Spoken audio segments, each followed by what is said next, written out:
Welcome everybody to tonight's meeting of the Georges River Council. I declare the meeting open at 7:02 p.m. I'll start with the acknowledgement of country. I would like to acknowledge the Bidjigal people of the Eora Nation, who are the traditional custodians of all lands, waters and sky in the Georges River area. I pay my respect to elders past and present and extend that respect to all Aboriginal and Torres Strait Islander peoples who live, work and meet on these lands. If everyone could please stand for the national anthem.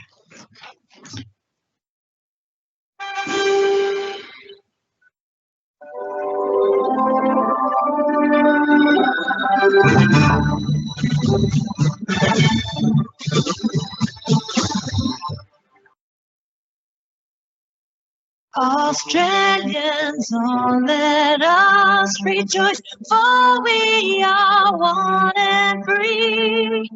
With golden soil and wealth for toil, our home is good by the sea. Our land abounds in nature's gifts of beauty, rich and rare. In history's space, let every state of man's Australia bear. In our strengths and let us sing Australia bear.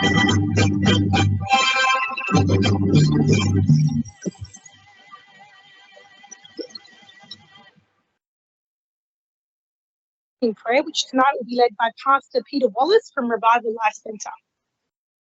Thank you. Let's pray. Father God, we thank you for 2024. We thank you for the honour and the ability to serve our community and to be change agents for the benefits of others. As we approach Christmas, we pray that all in our community would know the peace and the joy that this season brings. Father, I pray for every member of this council, Lord, that you would bless their families and bless everything that they put their hands to. Lord, I pray for our community. Father, especially over the Christmas season, we pray for safety on our roads. And Father, we also pray for safety and for peace in every household. Lord God, as families meet who normally don't get together during the year, we just pray that peace and joy would be the flavour of the season, Lord. Father, I just pray for every person who speaks tonight, Lord, that they may be felt heard, and Lord, that their agenda is one of pure motive. And Father, I bless this evening in the name of Jesus. Amen. Thank you. Thank you, Pastor Wallace. Please be seated.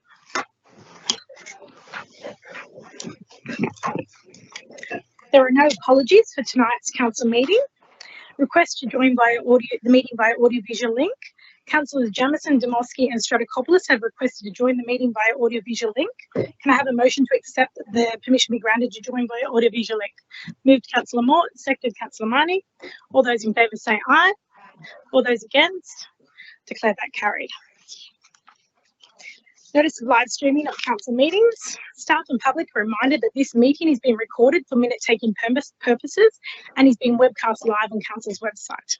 This recording will be made available on Council's website. The order of business is as shown in the agenda.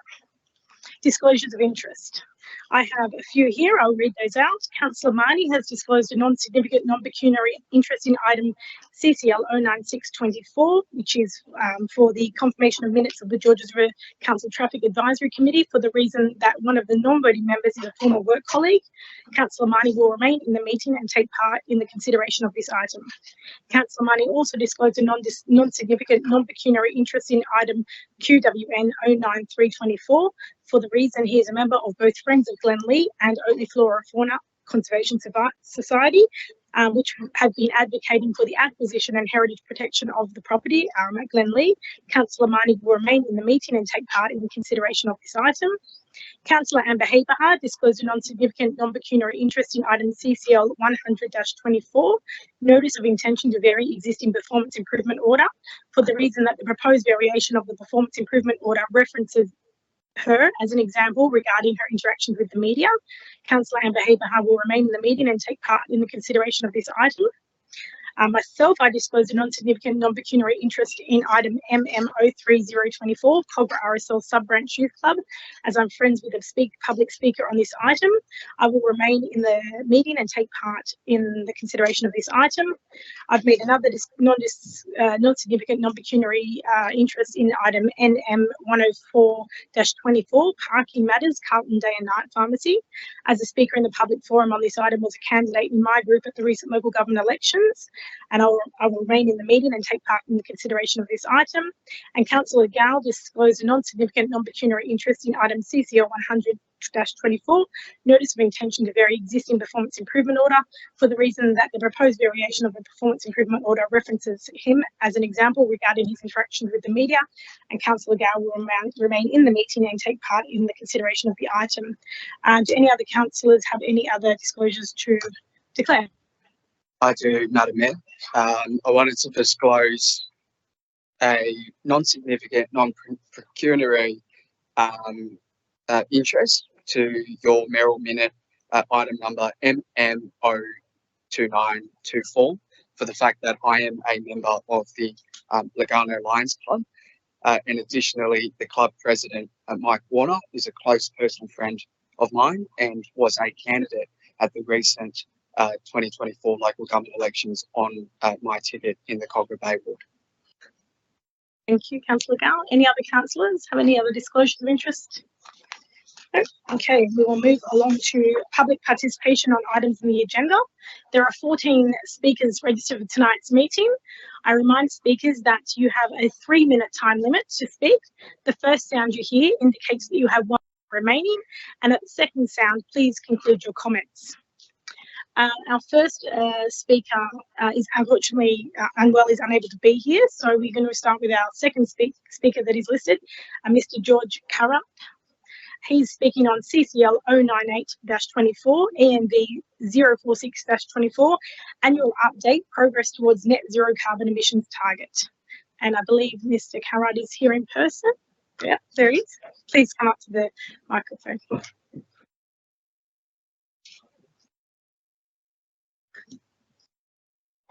Well, my name's George Carrup, and I've lived in this government area since 1980. I'd like to put on council for cleaning up its own act with regard to the environment and that ENV 046-24A. And I think now is the time to be more ambitious and look to the residents as well as the council itself. Early this century, I began to try and do something to avert global overheating, and the words too little too late started to haunt me. And now I realise the best we can do is mitigate the catastrophe and adapt as best we can, if it's possible. With regard to mitigating and adapting in Australia, there's a quote going around which says that the federal government has the money, the state government has the power, and local government has the responsibility. But local government, of course, does have some power. It has control over buildings. And one thing Georges River Council can do is to follow the example of the Victorian state government and mandate no new gas appliances. I know some of you think that gas is the best way to cook. Well, that's not true. Scientists working for Choice magazine have done a simple experiment. They measured the time taken to heat a litre of water. Gas, it took 4 minutes. On an induction stove, it took 2.3 minutes, nearly half the time. So that's a good thing about gas. It might improve cooking. On a broader scale, there's also an advantage of heat pumps over gas, as you well know, and that could be encouraged to the residents. So mandating no new gas appliances is a start, but it's better than nothing. Thank you. Thank you, Mr. Carrup.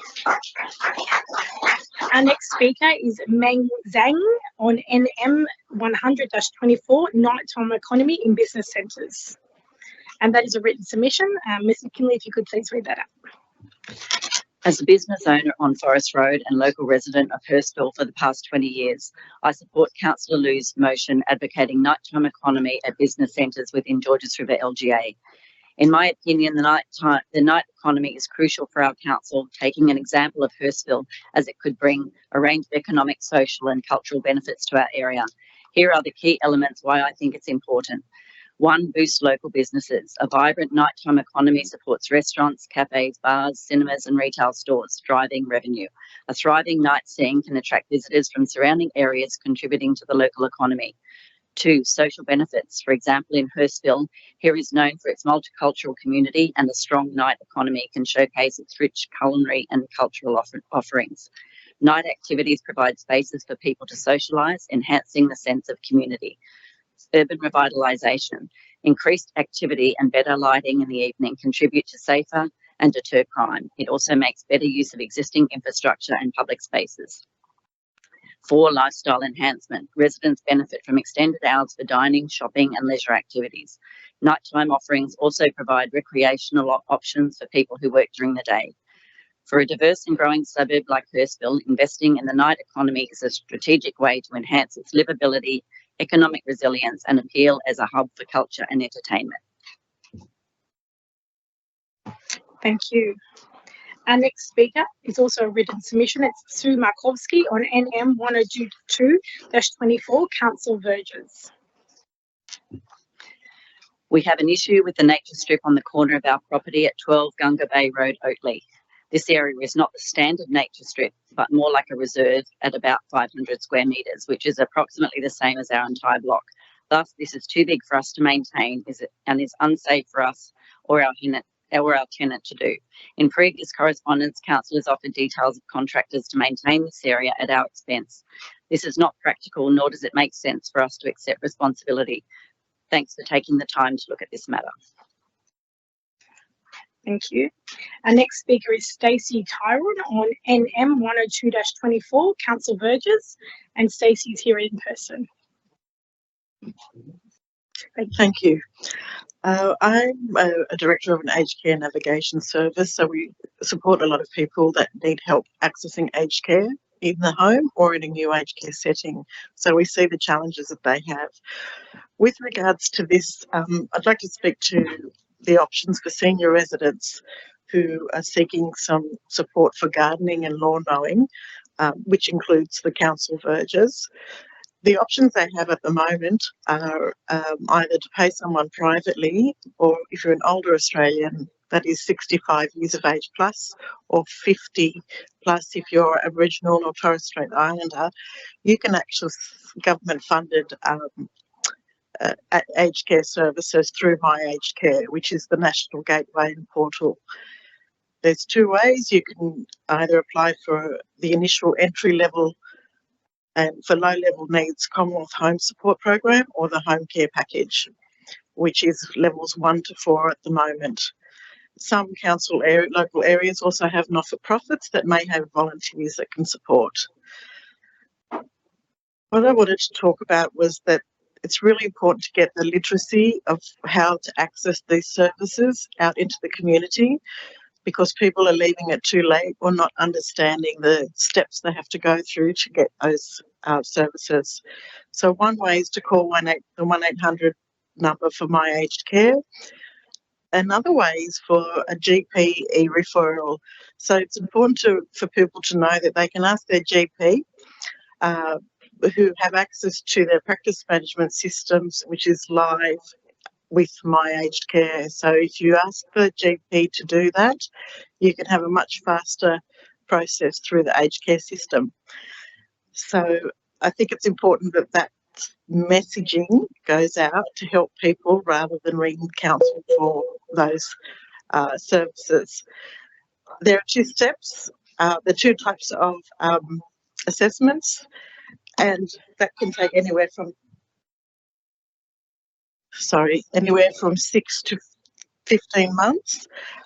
One of the challenges it's important for people to know that are accessing services is you may be able to receive an interim code for gardening, but none of the local providers have actual funding capacity to provide it. So you get approved, but you can't get the gardening done. So you might have calls regarding that. and also to access home care packages. We're looking at some people that can take 12 to 15 months until the funding is assigned. So if they can't afford gardening or the nature strip, then that's a very long wait. So my message is for increasing the literacy around this on the website and maybe through other programs for people to get in early. Thank you. Thank you, Stacey. And our Director of Community and Culture has joined the meeting online. She's not well tonight, but I'm sure she'll take note of those comments and we can hopefully introduce that to our community capacity team to inform the community. Thank you. Our next speaker is Stephen Carlisle, speaking on NM 103-24, traffic and parking measures. And Stephen's here in person. Please go ahead. Councillors, thank you for hearing me. I have spoken on these topics in the past and we've only made micro steps. Unfortunately, it just takes time. I think the history in Beverly Hills was suffered very badly, the business owners, in particular with traffic and parking.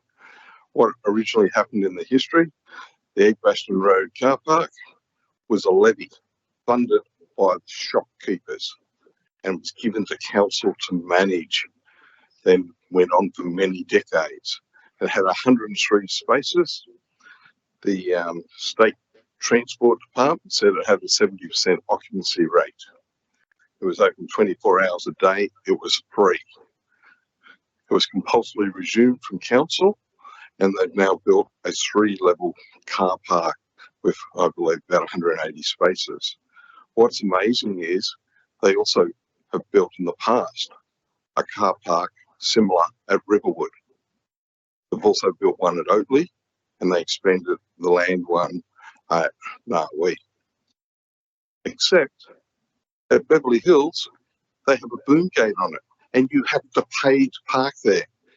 If you're not a commuter and tap on with an Apple card, it's $30 a day. If you park after hours, after I think it's 5 o'clock, it's $10 to park there. Why is there a boom gate there? I realise the state government put it on there, but it's a council car park. Any lobbying would be sincerely appreciated because the M5 East used to be free. They put a toll on it. Everyone dodged it. So they went down King George's Road. Then they had to extend the Clearway out. So all those parking spots got lost. So any support would be appreciated. The other major issue is in Beverly Hills North is there's a lot of parking. That's the remaining retail area. Now, council has gone and adjusted some of the parking to 7 days a week. Unfortunately, it hasn't made any difference because it's not policed. At the moment, there is a rent-a-car business called U Brothers, and they operate from a residential premises in Warrawee Place, but they happen to have a shop, a little room behind the cafe, and they have parked, and I've got it on my phone, for 3 weeks straight, a vehicle on the 1 hour parking in Warrawee Place that council has just implemented in the last month. So if we could get parking patrols twice a day, 7 days a week, that would alleviate the problems. Thank you. Thank you, Mr. Carlisle. And just a point of clarification, I just checked with the general manager then that the car park is now no longer owned by council, so it is now owned by the state government. So council's role is advocacy, which you just pointed out. I realise that makes it hard and we lose very community. Yes. That's right. Our next speaker is Heidi Breeze, speaking in person on NM 104-24, Parking Matters, Carlton Day and Night Pharmacy. Good evening, councillors. I'm a local resident. My name is Heidi. I'm going to try and keep this to 30 seconds. I'm speaking against the motion 104. The reason I'm speaking against the motion is I believe it's a knee-jerk reaction to one business request. There are 7 other businesses. Before the parking restrictions were none, then they were 1 hour. They're currently 30 minutes. And the proposal is to go to 15 minutes. I don't know anywhere in Sydney that you can get your hair done in 15 minutes, go to a Pilates class in 15 minutes, or get your Italian meal. It's a waste of time, and I urge council to vote against it and to focus on more important matters. Thank you. Thank you, Heidi. Our next speaker is Sonia Baxent, speaking in person on NM 106-24 Tree Planting Program. Good evening, councillors, staff and residents. I'm speaking tonight in support of the proposed planning strategy to help Georges River Council in reaching their 40% tree canopy target by 2036. I strongly support the increased planting on New South Wales government-owned property, such as nature strips, rail corridors, Department of Education land and hospitals. The New South Wales Government Planning Portal 2022 has data showing all the Sydney LGAs and their calculated tree canopy cover. It states that Georges River LGA comes in at only 20.59 tree canopy cover. This is the figure calculated by New South Wales Planning, and it shows that we have a very long way to go to achieve the target of 40% by 2036. The figure of 20.59 does not include grass cover and only includes trees of 3 metres or greater. According to the Bureau of Meteorology, temperature records in November have again been broken, with many Sydney suburbs, including Canterbury and Bankstown, breaking previous records for the highest mean and maximum temperatures. Every centre recorded above average temperatures. The cooling effect of trees cannot be understated, with research in Toongabbie, Sydney, showing the surface temperature in a tree-lined street at 29 degrees Celsius and a nearby unshaded street at 50 degrees Celsius. To make our suburbs livable in this era of rising temperatures, it is imperative and urgent that Council explore all possibilities of increasing tree canopy coverage. Part of this may include the planting of more trees on state government land, and I strongly encourage all the councillors to accept this motion as a step in the right direction. However, there are ways that council can also increase the tree canopy on council-owned land. It's great that council has now completed the street tree survey of 40,000 street trees, and this can now be used as a valuable resource. There are many streets, for example, Stony Creek Road, with only 3 to 4 street trees along its entire length. When a street tree dies or is removed for a development, why don't they seem to be replanted? If they were, there would not be any missing street trees. According to Council's policy of replanting 2 trees for each tree removed, why are not 2 street trees replanted on the site, room permitting? And surely all the duplexes being built should have 1 tree in front of each of the duplex developments. Yet it is rare to even see 1 tree planted. Council has also identified green corridors which link bushland reserves. These green corridors should be prioritised with street trees, and residents should be encouraged to plant more trees on their property. Many residents dislike trees because they drop leaves. Perhaps some education is necessary to explain the benefits of trees. If Council is to meet the target of Pillar 2 of the Green Environment Goal 2.3 of greening canopy cover, and for the tree canopy coverage goal of 40% by 2036 to have any hope of being achieved, then Council must pursue all avenues possible, including the planting of more trees on state government land. Thank you. Thank you. Okay. Time. Can I just have one little moment? There's a little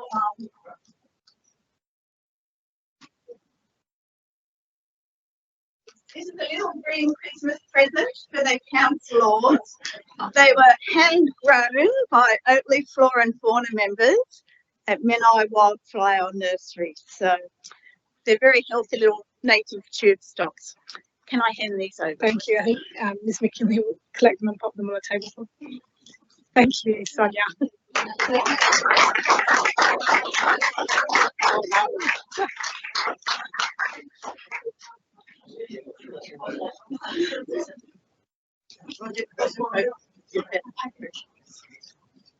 Thank you. Our next speaker is Craig Croft, speaking on QWN 034-24, Merv Leach Reserve Dog Park, and that is a written submission. I thank Council for the opportunity to hear my submission with respect to the Merv Lynch Reserve off-leash dog park. By way of background, my wife and I like dogs. We have had 4 different dog companions together and still have porcelain figures of dogs in the house. To be 100% clear though, we are against the off-leash dog park in Merv Lynch Reserve in its current form. Since day one of the reserve being utilised as an off-leash dog park, the group of dog owners have been antagonistic and intimidating towards anyone entering the dog area while they are there. In their own words, it's a dog park only. They have a highly organised group with a dedicated Facebook page where the intimidation continues. They seem to delight in advising every one of those complaining neighbours and openly advising the group which house numbers are to be targeted. My wife and I were highlighted in their Facebook group with a photo of us crossing the street, not even in the park, on 10 December 2023. What was the incident that caused them to stalk us outside of the reserve? We were crossing the reserve and immediately 2 dogs came charging over and were jumping on us. I raised my arms so they were out of the way and I raised a knee to ward off the jumping dog. In no way did I kick out at any dog, but that is what the owners perceived and therefore felt entitled to stalk and intimidate. They are in the reserve daily and gather in large numbers of 20 to 30 people plus their pets. The dogs are uncontrolled and largely ignored by the owners who are too busy socialising or on their phones. The dogs run amok with some barking incessantly, probably through the lack of attention from their owners. The dogs pose a risk to people who are crossing the reserve trying to ignore them. Unfortunately, the uncontrolled dogs do not ignore you. The group make no effort to congregate away from the houses or utilise other sections of the reserve. They congregate right off the back fences of numbers 135 Gregory Crescent, as close as just a few metres, which provides no privacy to residents who would like to be sitting in their own back verandas to enjoy the day. Raising back fences to the legal 180 centimetres would not solve the privacy issue, as the house levels are above the reserve level, something that should have been taken into consideration when the off-leash area was first trialled. Eyeline sight from the reserve is directly into the backyard of these houses. The group of late are often seen pointing and looking at houses 1, 3 and 5 and further intimidating behaviour, probably blaming us for the council's proposal for improvements to the off-leash dog area. The intimidation and disgusting language is not limited to just us residents of Gregory Crescent. After council employees made effort to reply to email inquiries with respect to the Have Your Say survey on the council's website, the vitriol started on the group's Facebook page. In summary, the above is just a short sample of Facebook posts and actions from this group. I fail to see how the group could be afforded any privileges of an off-leash dog park with such behaviour and attitudes towards residents and council. Admins of the Facebook group post this type of language themselves and thereby encourage group members to do the same. Conflict between people using the reserve as an on-leash dog area or casual sporting area and house residents of Gregory Crescent did not exist before council opened up the off-leash dog park and allowed this large group of dog owners free rein. Thank you.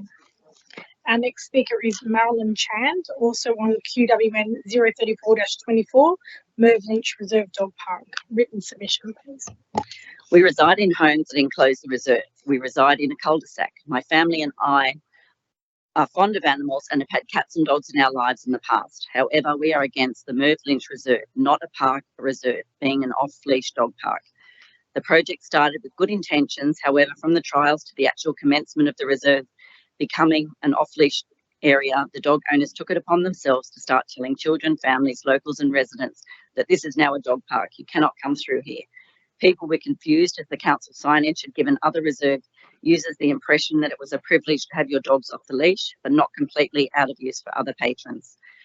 When people wanted to use the reserve for recreational use, picnics, kicking balls, or just walking through, they were blatantly told they shouldn't be in the area, and especially not to be in the area of an afternoon 7 days a week.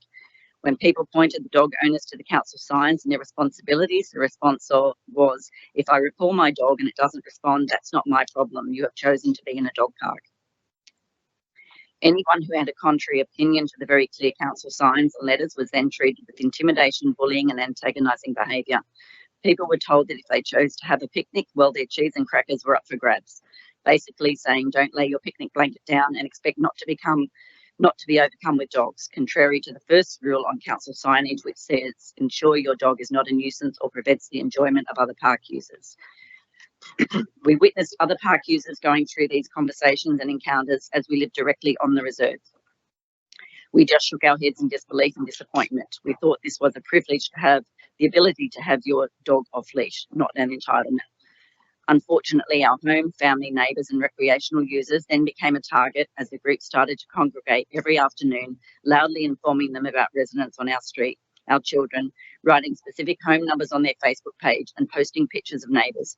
After a few months of the dog owner groups intimidating and bullying, all recreational users of the reserve started to diminish.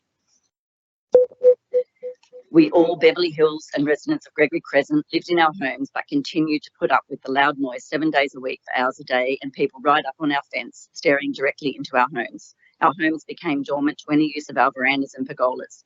We had to close our bedrooms and dining areas every day from about 4:30 till 8 p.m. in summer. In summary, with all this consistently demonstrated bad behaviour from this group of people, we fail to see why council are still rewarding this behaviour, with now the choice to have two options for an off-leash area. If they cannot adhere to rules and regulations these entire times have openly damaged council properties, why are they being given the options for a reserve that is enclosed by homes? They don't have the ability to take their dog to other areas and actual parks. Or they have the ability to take their dog to other areas and actual parks, not small reserves. We don't have the ability to move our homes or lessen the noise. We live here 24/7. Merv Lynch is enclosed by homes and any noise just echoes loudly across the reserve. We ask you to consider that it is a reserve for a reason, not a park. Homes are in a cul-de-sac for a reason. Thank you. Our next speaker is Andrew Ho, speaking on QWN 037-24, 12 to 22 Dora Street, Hurstville, and Andrew is here in person. The microphone's on, so just go ahead. Good evening, Councillor. My name is Andrew. I'm General Manager for Vortex Fire. I'm not talking behalf on the party corporate regarding the Dora Street. Currently, the building have a fire order, and currently the fire order is preventing us from upgrading the building. Councillors have all the documentation, and we're just waiting for the approval to go ahead. There's 3 items on this fire order that council has not clarified, and the reason I'm here to asking is when this clarification can be sorted so that we can go ahead with the project.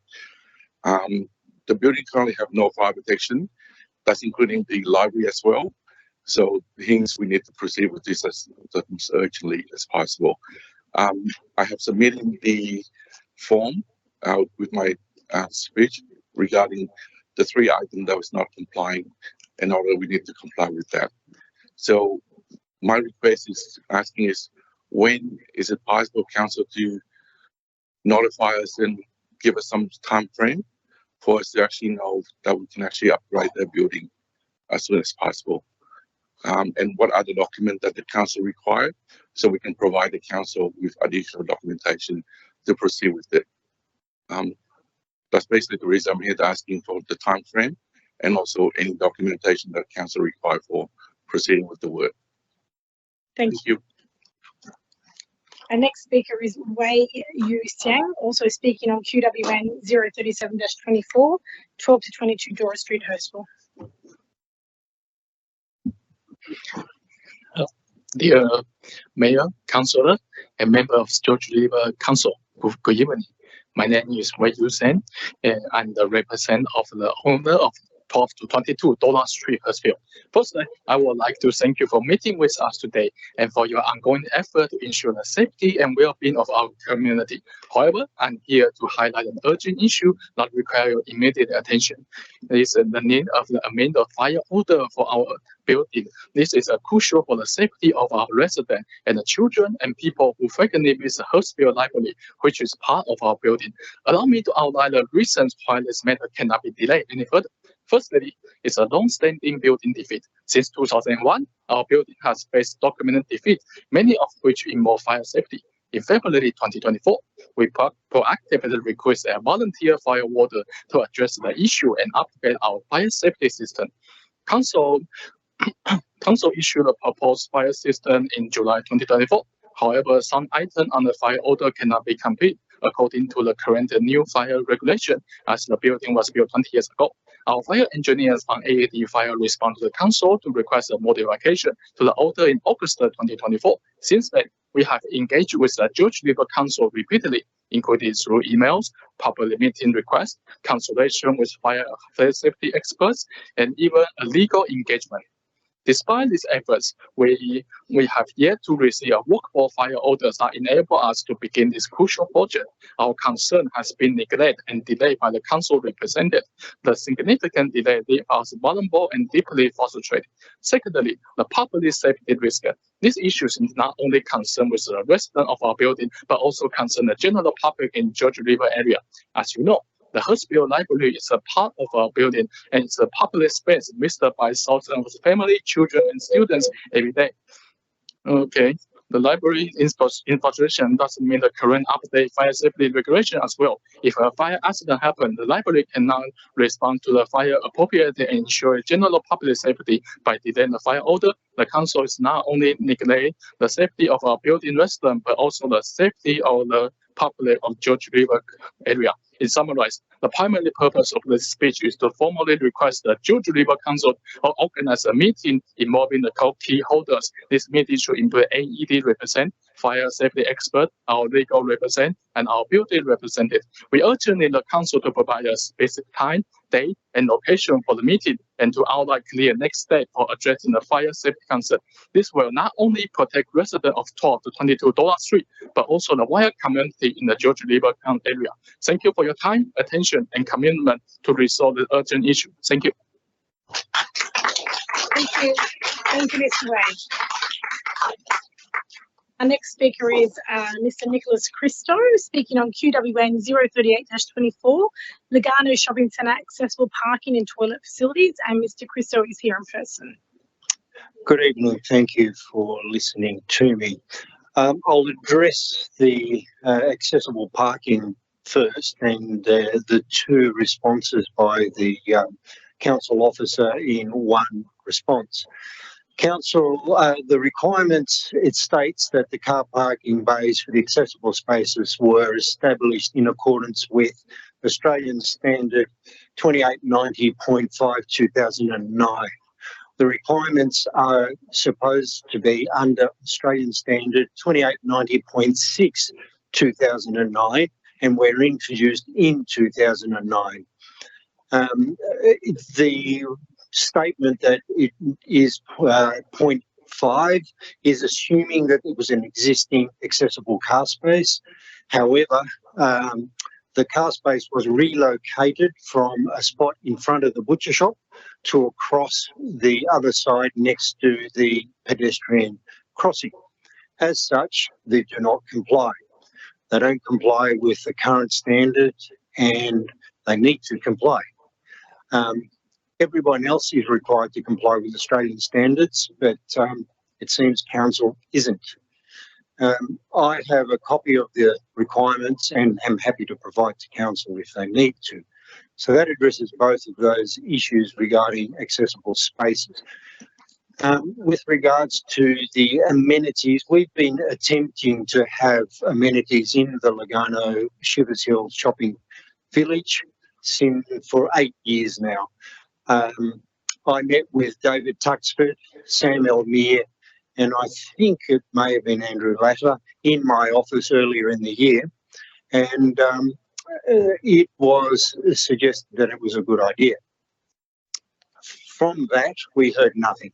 No response, nothing. A petition in frustration was started.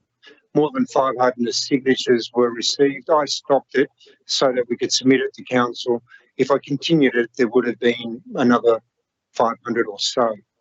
A survey has been provided by council on the George River Have Your Say, and it's been slanted so that we can achieve a negative result. Irrelevant questions such as, do you live within walking distance of Shivers Hill? What mode of transport do you use to Shivers Hill? Would the removal of car spaces to provide the amenities affect your decision? Well, there won't be any removal of car spaces. People come from outside the area. And the survey was not required. 500 signatures was an instruction from us to council to provide these amenities. Outlandish quotes of 300,000 to 400,000 have been bandied about. I'm an architect and a builder of approaching 40 years, and I've estimated it using construction data of between 158 and 160,000. Thank you. Thank you, Mr. Russell. Our next speaker is Suzanne O'Connor, speaking on MM030-24, Colgra RSL Sub-Branch Youth Club, and Suzanne is here in person. Thank you, Madam Mayor. I wish to address Madam Mayor and say that I confirm and applaud your wonderful tribute to Jenny Samet. I had hoped that she might be here, but she has failed to arrive. However, Jenny has been a vital part of the Colgra community for 35 years. She has been a volunteer and she has run the Colgra RSL Youth Club sub-branch. She does gymnastics and looks after children, underprivileged children, mentally impaired children. She has been a vital part of our community. The Colgra Youth Club was founded in 1958, and it was founded for the benefit and well-being of young people in Colgra. It was to be a place where children could learn, grow and connect. As Youth Club Director, Mrs. Samet fulfilled her role with enthusiasm and dedication, striving always to keep fees low, enabling more families to participate. After the loss of Colvin Hall, with the development of the RSL Club, the Youth Club became nomadic, unfortunately, and were forced to pay high rents to maintain their occupation. I attended the club's presentation concert, and the joy of all those children was a joy to see. Anzac Day at Colgra will not be the same without the Youth Club presence. They have participated, to my knowledge, for 48 years. Jenny's gentle kindness to children and parents over the years has been marvellous. Her mission statement was, "For the children." Thank you, Jenny. Thank you, Suzanne. We move on to confirmation of minutes of the previous meeting, CCL 095-24, confirmation of the minutes of the council meeting held on the 25th November 2024. Councillors, can I call for a mover and seconder? Moved by Councillor Marnie. I can move it. Moved by Councillor Marnie, seconded by Councillor Liu. Sorry, thank you. I think that was Councillor Jamison online. Any discussion? All those in favour say aye. All those against? Aye. Aye. I declare it carried. Now I move to the first Merrill minute, which is MM029-24, which is the Pro-Am Golf Day. So Georges River Council Pro-Am was held at Hurstville Golf Course in October 2024 with over 200 players, and it was a great success. Thanks to the support of the local registered clubs, sponsors, players and the organising committee, including the Lugano Lions, who many are here tonight, who worked tirelessly to ensure the day ran smoothly. The event raised $20,000 for the St George and Sutherland Medical Research Foundation. This internationally recognised organisation conducts groundbreaking research, and the funds raised will contribute to its extensive grant program. And Council is honoured to have supported such a vital cause. So, Councillors, my motion is that Council congratulates the Pro-Am Organising Committee on another successful event, raising $20,000 for St George and Sutherland Medical Research Foundation, and notes the continued contribution of the Lions Club of Lugano. And councillors, if I can put that motion, and if anybody would like to speak to it, please let me know. Any speakers? No? If not, I'll put the motion. All those in favour say aye. All those against? Aye. I'll declare it carried. Councillors, we will be presenting a cheque to the St George and Sutherland Medical Research Foundation in a short moment, but we will suspend the standing orders after the next Merrill minute because we have another presentation with that one as well. So we'll move to the next Merrill minute, which is MM030-24. And I can see Jenny Samet has now arrived. Hello, Jenny. And that's the Colgra RSL Sub-Branch Youth Club. I'll read this one out. Councillors, I'd like to honour and celebrate the remarkable contributions and dedication to the to community service of Caringbah resident Jenny Samet. She's been a long-standing leader of the Colga RSL Sub-Branch Youth Club, a voluntary role she's passionately excelled at for 35 years. For over 4 decades, the Colga RSL Sub-Branch Youth Club has been that cornerstone of our community, providing opportunities for young people to learn, grow and connect. Established in 1962, its mission was clear: to create a space where boys, and shortly after girls, could engage in meaningful activities such as gymnastics, swimming, cricket, marching bands and dance classes. The club not only cultivated physical skills but also fostered lifelong friendships and a strong sense of community. Throughout its history, the club embraced inclusion, offering accessible and affordable programs to families. More recently, it introduced specialised gymnastics classes for children with special needs, ensuring that all kids had a place to thrive. The club's involvement extended beyond sports, with members honouring returned servicemen and women annually during the Colga RSL Sub-Branch Anzac Day service. These acts of respect and gratitude further strengthened its ties to our community and its traditions. This year marks the end of an era for the Youth Club, making the difficult decision of closing its doors after 40 years. It held its final annual display and presentation day on December 1st and is holding a farewell Christmas party tonight, which Jenny's just arrived from. While its closure is a poignant moment, the legacy it leaves behind is profound. At the heart of this legacy stands Jenny Samet, who has served as the club superintendent and volunteer manager for an extraordinary 35 years. Jenny's leadership has been instrumental in shaping the club into a beacon of inclusion and opportunity. Under her guidance, the club reached its peak, serving over 240 children and evolving to focus on recreational and competitive gymnastics, including the beloved Jelly Beans special needs class. After speaking with Jenny, we learned that her most memorable moment over the years was seeing her Jelly Beans special needs class come out on stage and do their performance with all the children at the club. That's her greatest achievement. She's still in contact with some of the families today. All those years ago, their children started out in gymnastics under her wing as 5-year-olds and now are thriving as young adults. Her priority was to make sure she and the club provided a safe environment where the children could make the best of their abilities. She also made sure it was an environment where children from different needs, backgrounds and religions learned about friendship and being responsible. Her biggest takeaway from her experiences in those 35 years was humility. She recognised every child is special and different, has their own special needs, has a special way of communicating.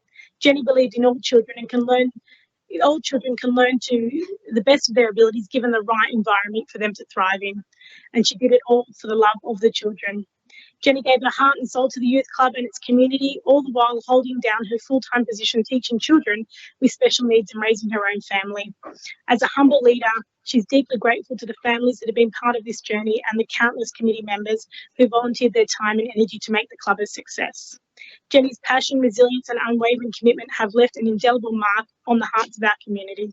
To honour Jenny's tireless dedication and her extraordinary impact, I'm proud to present her tonight with a Mayoral Achievement Certificate. And Jenny embodies the spirit of community service and her heartfelt contributions will resonate for years to come.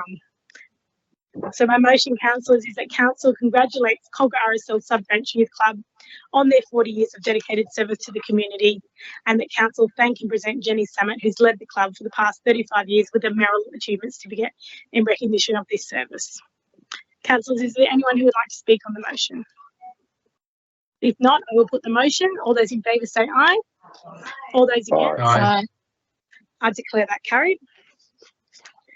And at this point in time, councillors, I'm going to call for a procedural motion to suspend the standing orders so that I can present the cheque to the St George and Sutherland Medical Research Foundation, represented by Ms Pam Brown, their Chief Executive Officer, and also to members of the Lugano's Lions who are here tonight.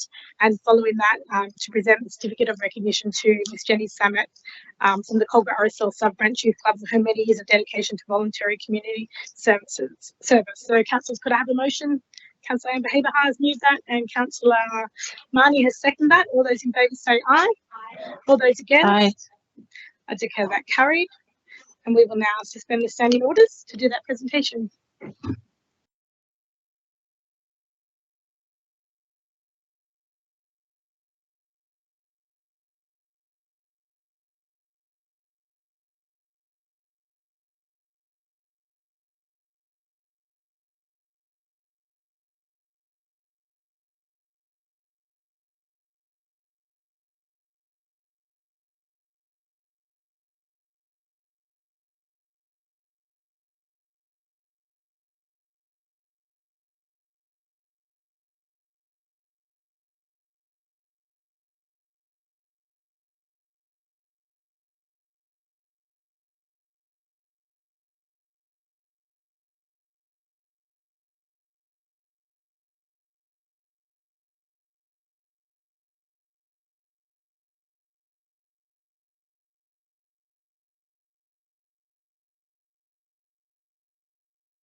Okay, after that presentation, councillors, we need another procedural motion just to have resumption of standing orders.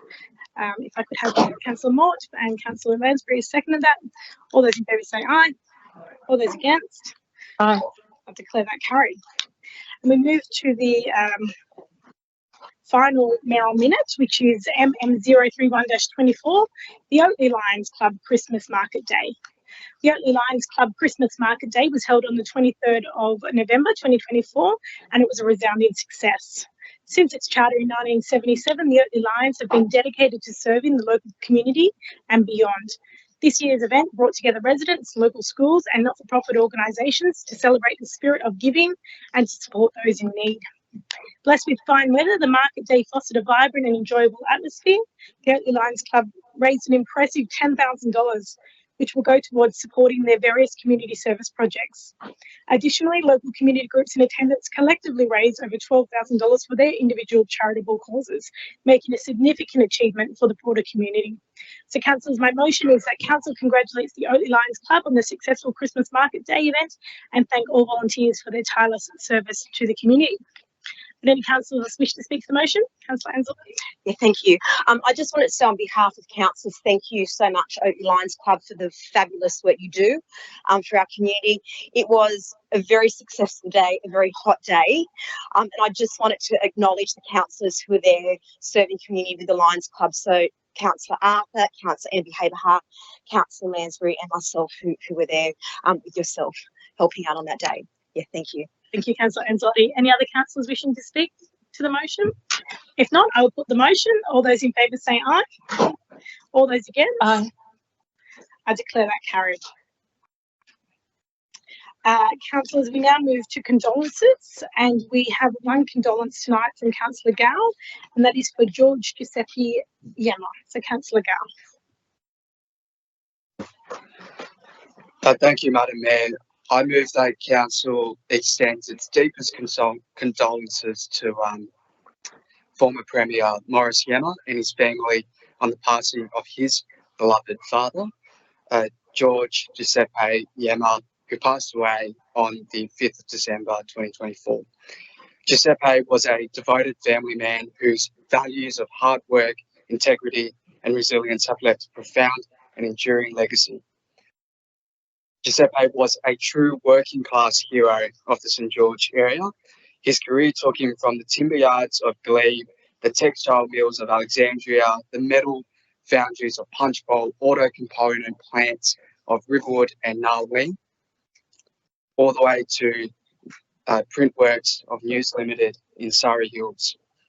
Giuseppe embodied the struggles and aspirations of working class Australian migrants.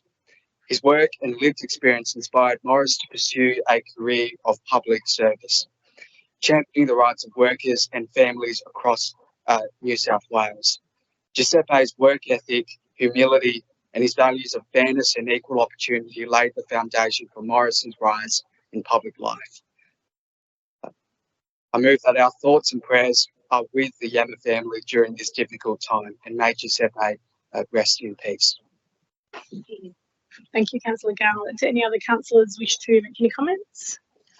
If not, we will stand for a moment silent, please.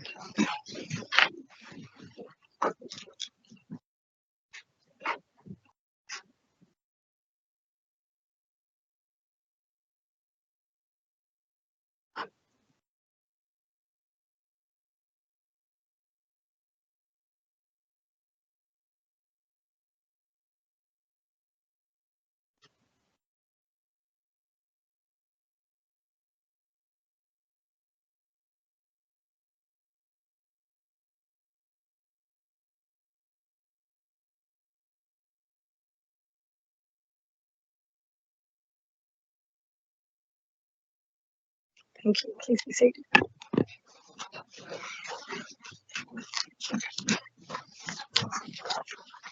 We now move to committee reports. Our first committee is CCL 096-24, report of the Assets and Infrastructure Committee meeting held on the 9th of December 2024. Councillor Amber Haber. Thank you, Madam Mayor. I put the recommendation that the Assets and Infrastructure Committee recommendations for items ASS 030-24 to ASS 031-24 as detailed in the report be adopted by Council. Thank you. Can I have a seconder? Councillor Wayne. Thank you. Been moved by Councillor Amber Haber, seconded by Councillor Wayne. Any discussion? If not, I'll put the motion. All those in favour say aye. Aye. All those against? I declare it carried. Next item, CCL 097-24, report of the Community and Culture Committee meeting held on the 9th of December 2024. Councillor Lansbury. Thanks, Madam Mayor. I would like to move that the Community and Culture Committee recommendations for items COM 039-24 to COM 060A-24 as detailed below be adopted by Council. Thank you. Thank you, and that's been seconded by Councillor Liu. Any discussion, councillors? If not, I will put the motion. All those in favour say aye. All those against? I declare it carried. Next item, CCL 098-24, report of the Environment and Planning Committee meeting held on the 9th of December. Councillor Marnie. Thank you, Madam Mayor. I'd like to move that the Environment and Planning Committee recommendations for items ENV 046-24 to ENV 047-24 as detailed in the report be adopted by Council. Thank you. Thank you, Councillor Marnie. Could I have a seconder, please, councillors? Councillor Lansbury seconded that. Any discussion, councillors? If not, I'll put the motion. All those in favour say aye. Aye. All those against? Declare that carried. Next item is CCL 099-24, report of the Finance and Governance Committee meeting held on the 9th of December 2024. We have Councillor Jamieson online. I move the recommendations of the committee. Thank you, Councillor Jamieson. Seconded by Councillor Marnie. Councillors, any discussion? If not, I'll put the motion. All those in favour say aye. All those against? Aye. I declare it carried. We move to the first item, which is the Finance and Governance, CCL 100-24, Notice of Intention to Vary Existing Performance Improvement Order. Councillor Jamieson. I move the recommendation of the staff. Moved by Councillor Jamieson. It's seconded by Councillor Lansbury.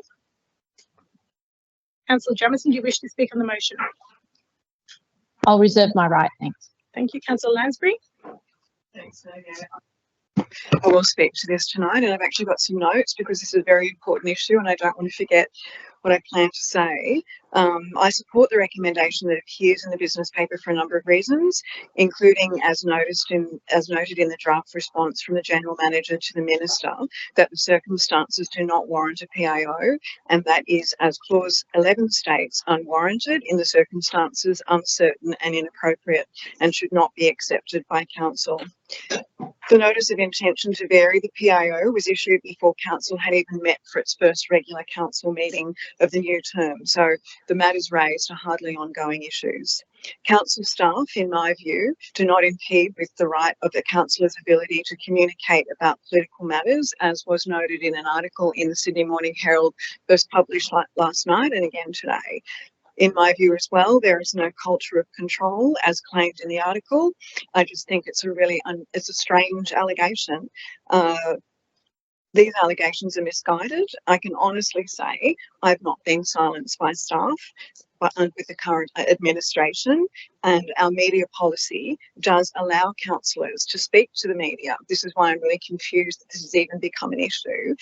Clause 3.6 of the media policy, which is adopted from the OLG model policy, as a member of the governing body and as a representative of the community, councillors are free to express their personal views to the media. Their personal views, we can speak freely. There is no reason for us to be alarmed if we receive an email from a council officer as a brand new councillor with offering us some guidance on a policy that you may not be aware of. Within the body of the notice to intend to serve the PIO. It indicates that there was an email to a councillor. They weren't named. Curiously, they were named in the Sydney Morning Herald article today. So that suggests to me that either the reporter is psychic or somebody's provided that information to them. I'm really disappointed that that's happened. We did have a culture in the first term of Georges River Council which was really challenging. I think Councillor Liu and I are the only two survivors of that particular first term of council, and it was really onerous. The conditions that were imposed upon us as councillors, we were required to sign a statement that we would basically behave ourselves, and every month the general manager, the former general manager, was required to write to the minister with any allegations of breaches of that particular PIO. Of course, I was referred half a dozen times because, you know, I like to have something to say on things, but again, nothing was ever followed up with it because the allegations I made were basically just questioning process. We did have a very, very difficult term in that first term. We had some challenges with certain councillors, and perhaps the PIO was warranted under those circumstances, but I failed to understand how varying a PIO that was for a completely different set of circumstances could be applicable to something like this, and the reasons that have been outlined, that a new councillor received an email of guidance from a council officer. I've seen the email. I'm sorry if that's inappropriate, but I've seen it. If it's the one that's being referred to, there's nothing in it. Like, it's basically, there is a process you need to follow. You're a new councillor. You will understand these things. We've got more media training tonight. We're here to support you. I'm sorry. I'm not sure that that's silencing a councillor. You're not being silenced, councillors. As new councillors, there are policies and procedures that we all must abide by. Every organisation and entity is required to meet certain standards. And this particular media policy is the model code issued by the OLG with one additional clause that was included in it, which was to register media contact. And it was always going to be a little bit superfluous because I think if you're leaking to the media, you're hardly likely to register that contact. We had a series of leaks to the media in about 2021, which caused a lot of consternation and concern for this council. And perhaps, as I said, the PIO was warranted under those circumstances. Those conditions do no longer exist. So to actually be threatening us with something like this now is a massive overstep. I can tell you the way that our council staff and under our current administration is 180 degrees different from how we were managed in our first term of council. And I use that word really deliberately, and I'm going to wheel out a comment that I made at the time, that in my professional and local government career, I had never been subjected to more surveillance, micromanagement and threat of disciplinary action as during that first term of GRC.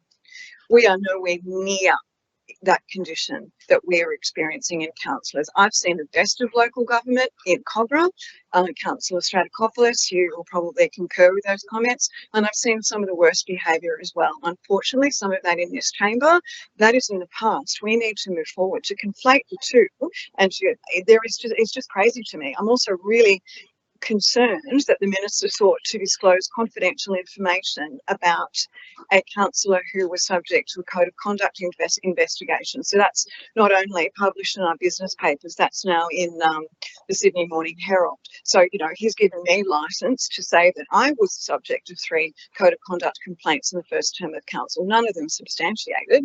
Only one of them went to investigation and wasn't substantiated. We had a very vexatious culture back then. And fortunately, we don't have that now. I'm not quite sure what the current status is.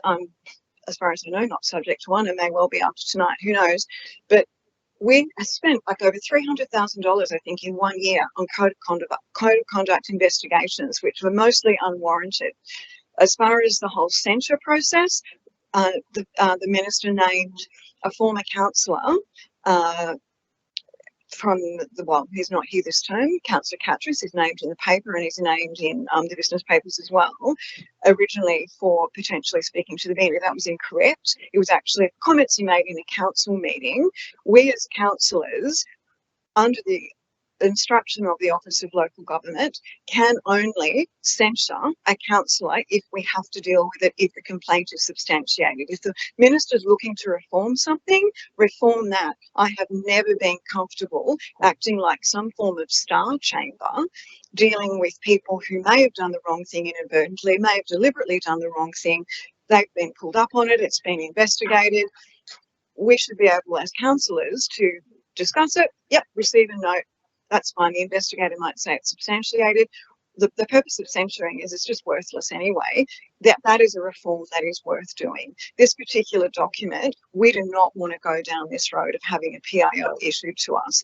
The information that's included within the response from the General Manager cites quite a few things that I felt were really relevant. It was issued before council had even met, so where's the long-term problem? And as someone with I know people around this table are sick of me saying it, but I've been a representative in local government for 20 years. As I've said, I've seen the worst of it. We are far from that. We are far, far from that.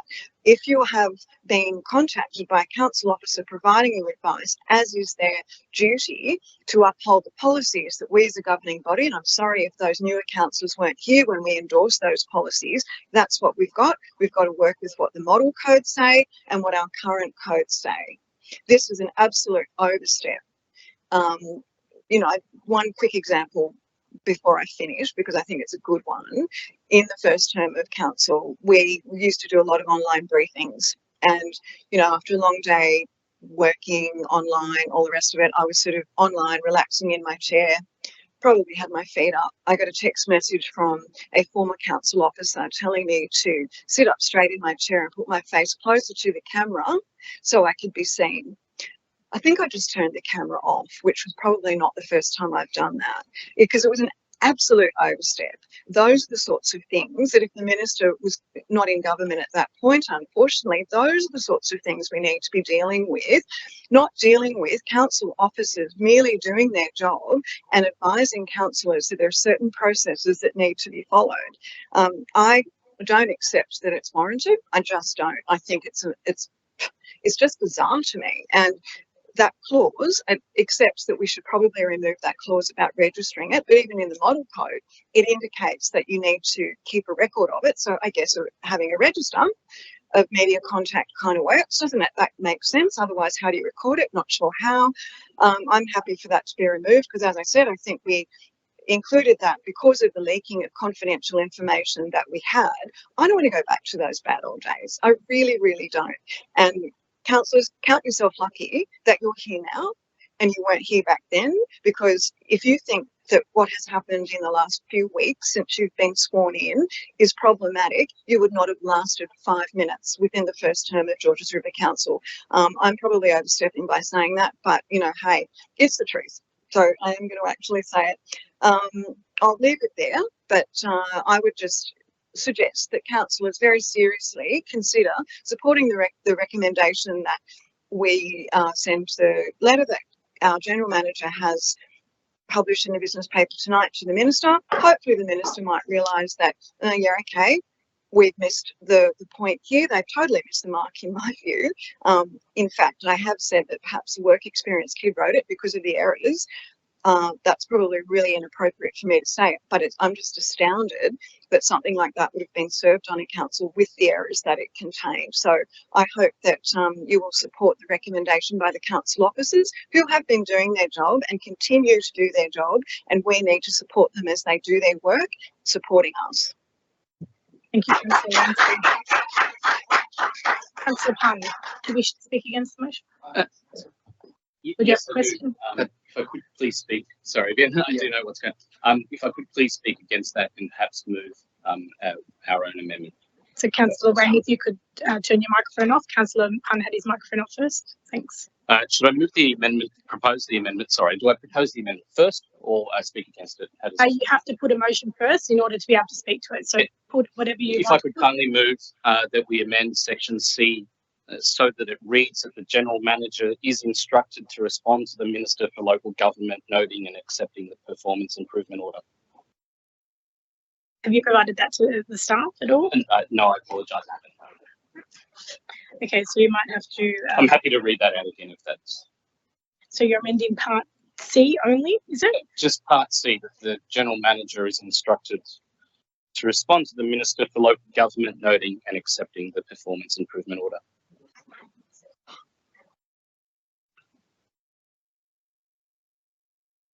Just wait for the staff to put that up. Absolutely, thank you.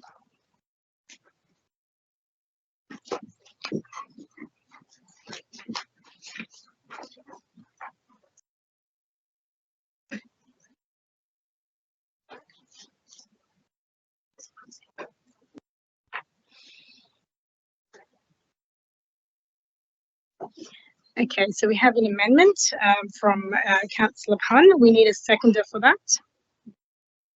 Seconded by Councillor Amber Haberhart. And you may speak to the amendment. Thank you, Madam Mayor. Councillors, sorry, Ben, did you want to? Sorry, if we could just reset the time. Sorry. We're already 7 minutes over. Councillors, I just wanted to make it clear that this is not about councillor staff, and I want to recognise their professionalism, integrity throughout all of this. This is about a policy, and at all times we have to honour the work that they put in throughout all of this, and I really do respect what the public servants do for us in their day-to-day jobs. So I commend them on that. This is about a policy that we disagree with. And that is why I've put forward that we accept the performance improvement order. I would like to turn, if I could briefly, on indulgence to Councillor Gow's original leader article published in October 16, and just have a look at the language there, because I think that's what we're looking at, that it's a mischaracterisation. In the leader article, he says Georges River Council must move to protect the safety of local pedestrians by conducting a traffic study on Park Road and assess all potential traffic and speed management solutions. He goes on to further say, we are calling on council to conduct a comprehensive traffic study on Park Road to include all possible traffic and speed management solutions, Councillor Gow said. Councillors, I just have to say, he is simply just asking council to move. He's asking them to do the reasonable thing, which is called for a traffic study. You know, if you look at the media policy here, I think it's 4.2, council officials must not share information or make comments through the media that are defamatory, offensive, humiliating, threatening, or intimidating, contains profane language. I'm just going to skip through and divulge confidential council information. I put to you, councillors, that it's not about what Councillor Gow's done in this leader articles. He's simply asking, he's voicing what the residents are after, a traffic study. He's not defaming anyone. He's not intimidating anyone. And I do apologise, Councillor Gow, if I'm putting words into your mouth, but I don't think that is the intent of what was carried out in the leader article. If I could bring your attention to Councillor Amber Haberhart's article, with respect to the one that was, I think was published on 9 News a few months ago. And sorry, I don't have the date. In that one, her quote is, "My front window was fogging up significantly. I couldn't see. I had to pull over where it was safe. I think it is a very sneaky thing to do, drive-by ticketing. It's really unfair for any driver to get the fine 4 weeks later to try to put the pieces together." Now, again, I put it to you, councillors, that we're simply talking about the methodology. It is this practice of driving by. It is not an attack on council officers who do an absolutely splendid job in their work. Under the current policy, or the then policy, sorry, they were simply asked to do the work, you know, in the car. This is about changing that policy and her advocating for it. I'm sure that, you know, in the campaign that ensued, that she was contacted by many residents who probably felt the same way, that this behaviour was like, oh, well, that's not cool. I didn't get the notification till later. So I do put it to you that we're looking at just how the media policy is enforced. I understand that it's a model code and it's been drafted from that. It is just simply how it's being put to our councillors. I do feel empathetic towards Councillor Gow's situation. We're both new councillors. He's gone out there Carlton, he wants to advocate for a traffic study, and he's been pinged, and someone's emailed him. And look, I get it, you know, like these things happen, and there's a proper way. But I think we should be encouraging our councillors to advocate for their constituents. It's a skill that we all need to practice, and I think we all do better if we can build upon it. I think it's simply what the residents expect from us in our line of job, in our jobs, and that's what they elected us to do.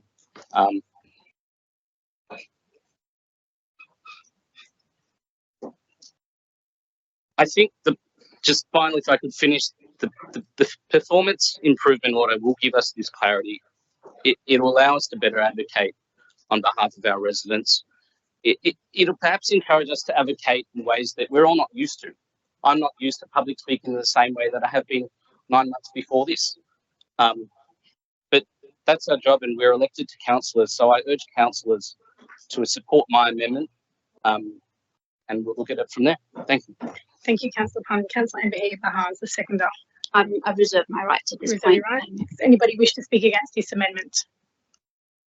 If not, I will put the I'd like amendment. to speak for the amendment, Madam Mayor.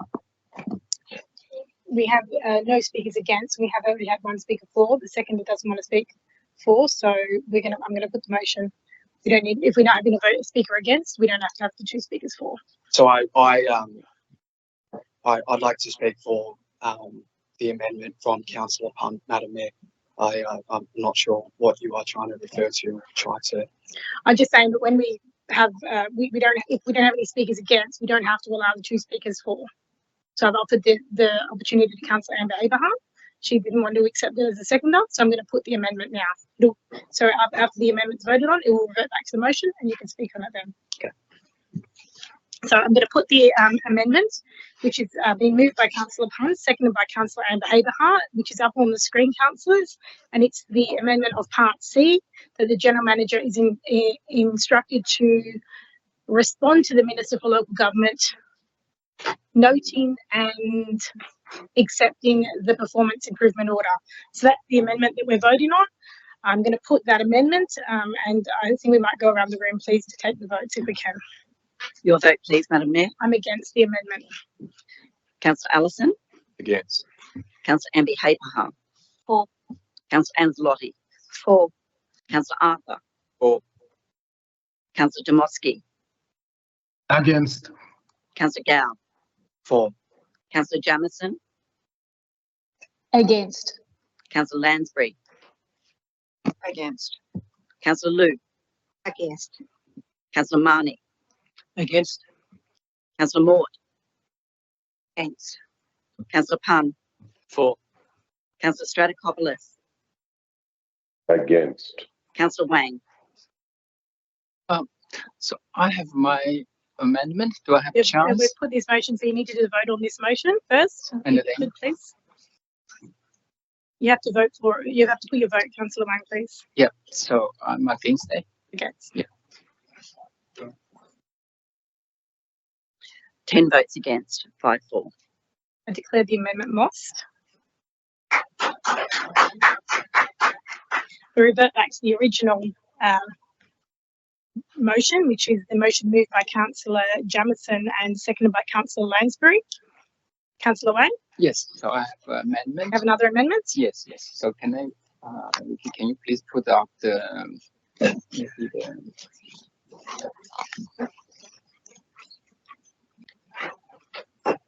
probably the second last. Sorry, it's confusing. So do you want to read out your amendment, and then we will call for a seconder, Councillor Wang? Yeah. So actually, can I go to the previous version? Sorry. I sent 2 emails, and that's confusing because this is.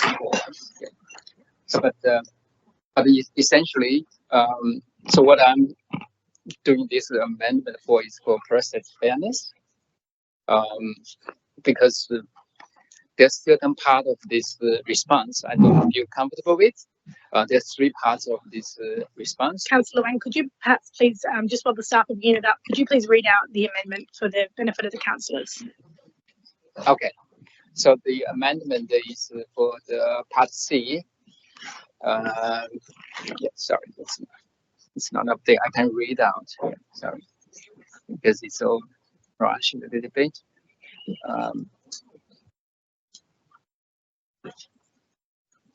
Yeah, so to replace the part C with the that if the council resolved to amend the media policy by deletion of clause 7.2, the council seeks extension to the response deadline and organize a workshop with councillors to discuss the draft PIO and formulate a comprehensive response to the Minister for Local Government.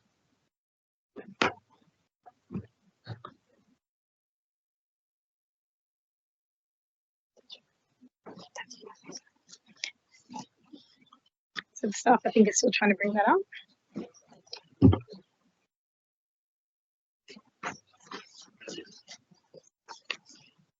Yeah.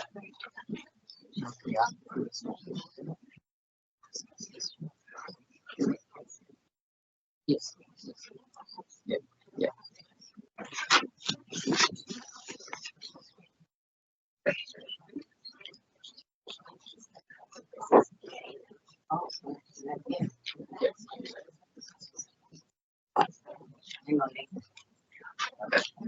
Again, I apologize.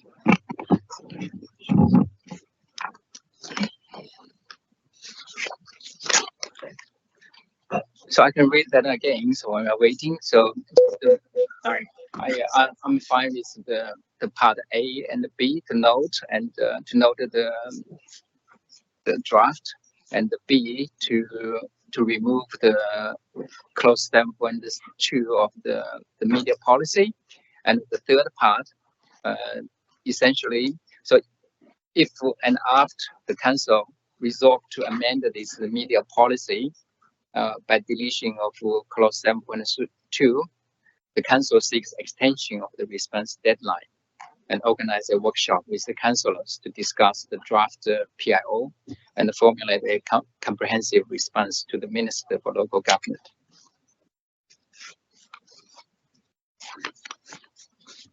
I'm just going to put a question, if I could, to our General Counsel. To the General Counsel, could you please advise if Council can request an extension to the deadline that's provided, that the Minister has provided? Madam Mayor, a council can be requested, but it's a matter for the Minister whether the Minister will grant that extension.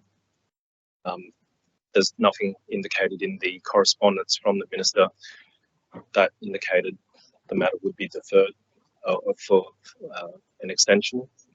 In fact, he's specified the time frame of 28 days, but it's a matter for the Minister ultimately.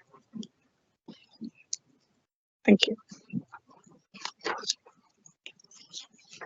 The staff are still trying to bring that up on the screen.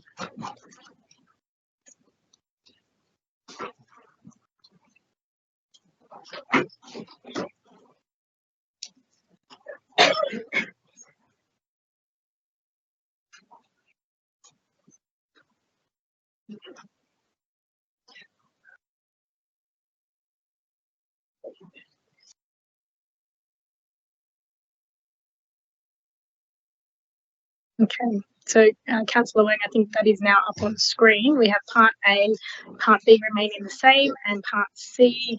Do you want to read it out? If you can read it better than me from here. I have read it twice. You read it twice. Okay, all right. We need a seconder for that motion.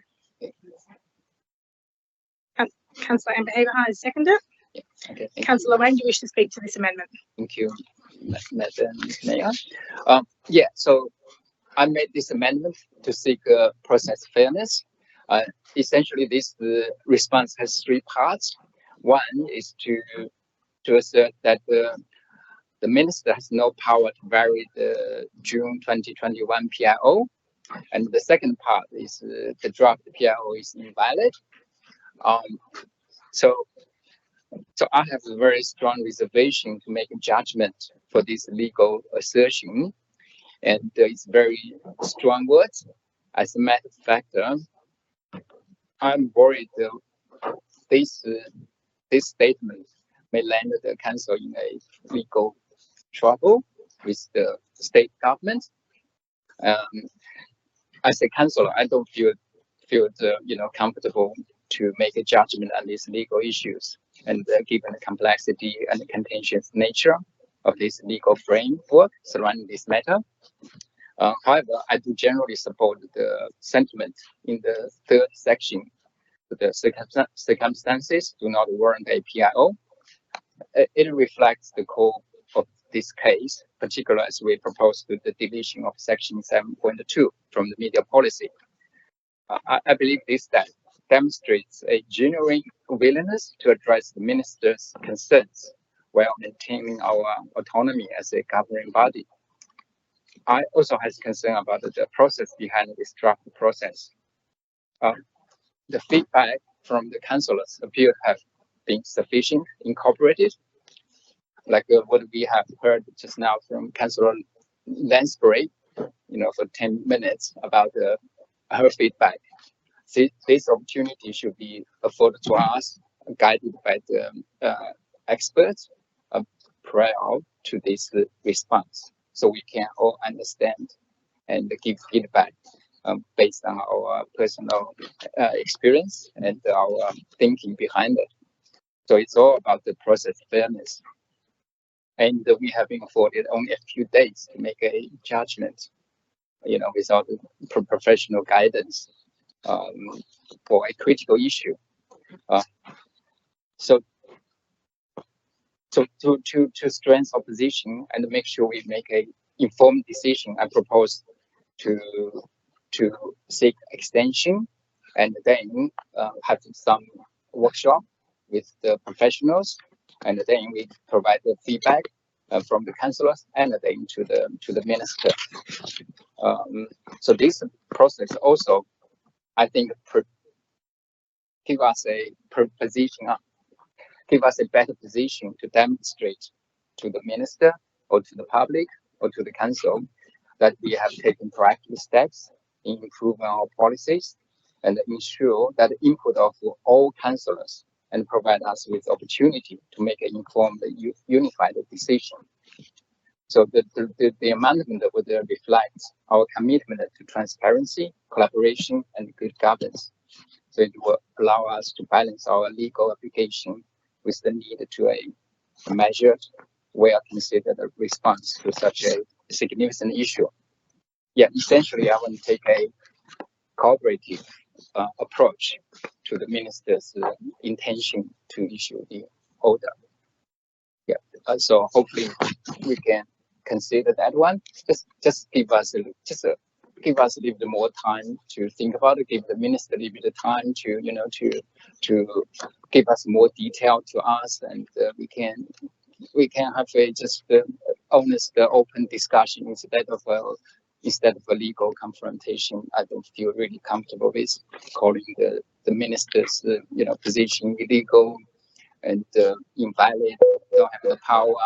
Yeah, I feel uncomfortable with that one. Thank you. Thank you, Councillor Wang. Councillor Amber Abraham, do you wish to speak to the amendment? Yes, please, Madam Mayor. Thank you, Councillor Wang, for the amendment. I think this particular amendment actually allows us as a council to actually get a better understanding of what's been proposed in the draft correspondence. What was highlighted in the letter specifically was concerns around the lack of information and around procedural fairness. Now, I think it would be, appropriate to get that information from the minister specifically for us to then assert things around power, the validity of the draft PIO. And I think we need that information for us to provide a fair and just response back to the minister. Separately, and I do hear the sentiments and concerns of Councillor Lansbury's experience on council, and I think also Councillor Pun has also made it very clear this is not about staff.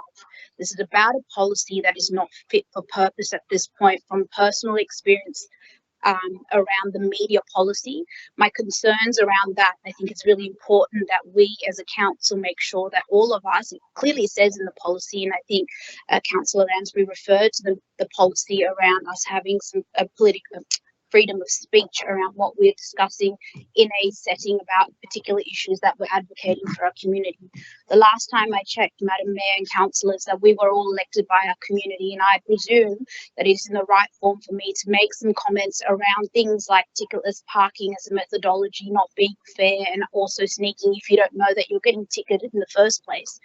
And I think it's really important to make it very clear that what Councillor Wang is proposing is a reasonable request for us to be asking for those specifics to make sure that what's being outlined in the draft PIO that we can respond fairly.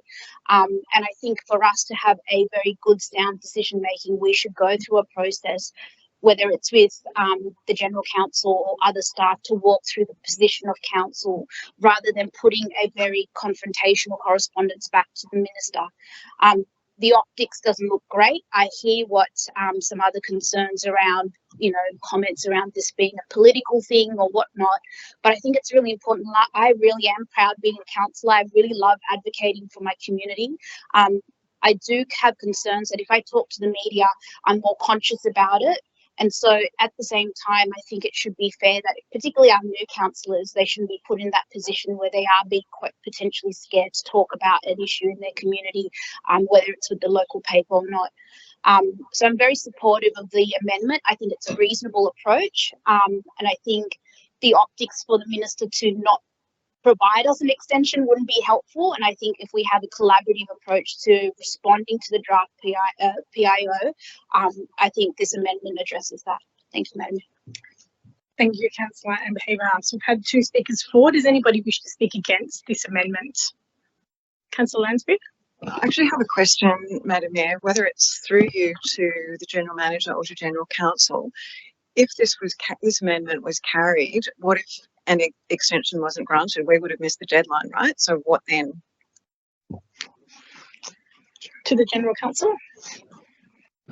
For you, Madam Mayor, in the event that an extension was not granted by the Minister, it's a matter for the Minister whether he wished to issue the PIO as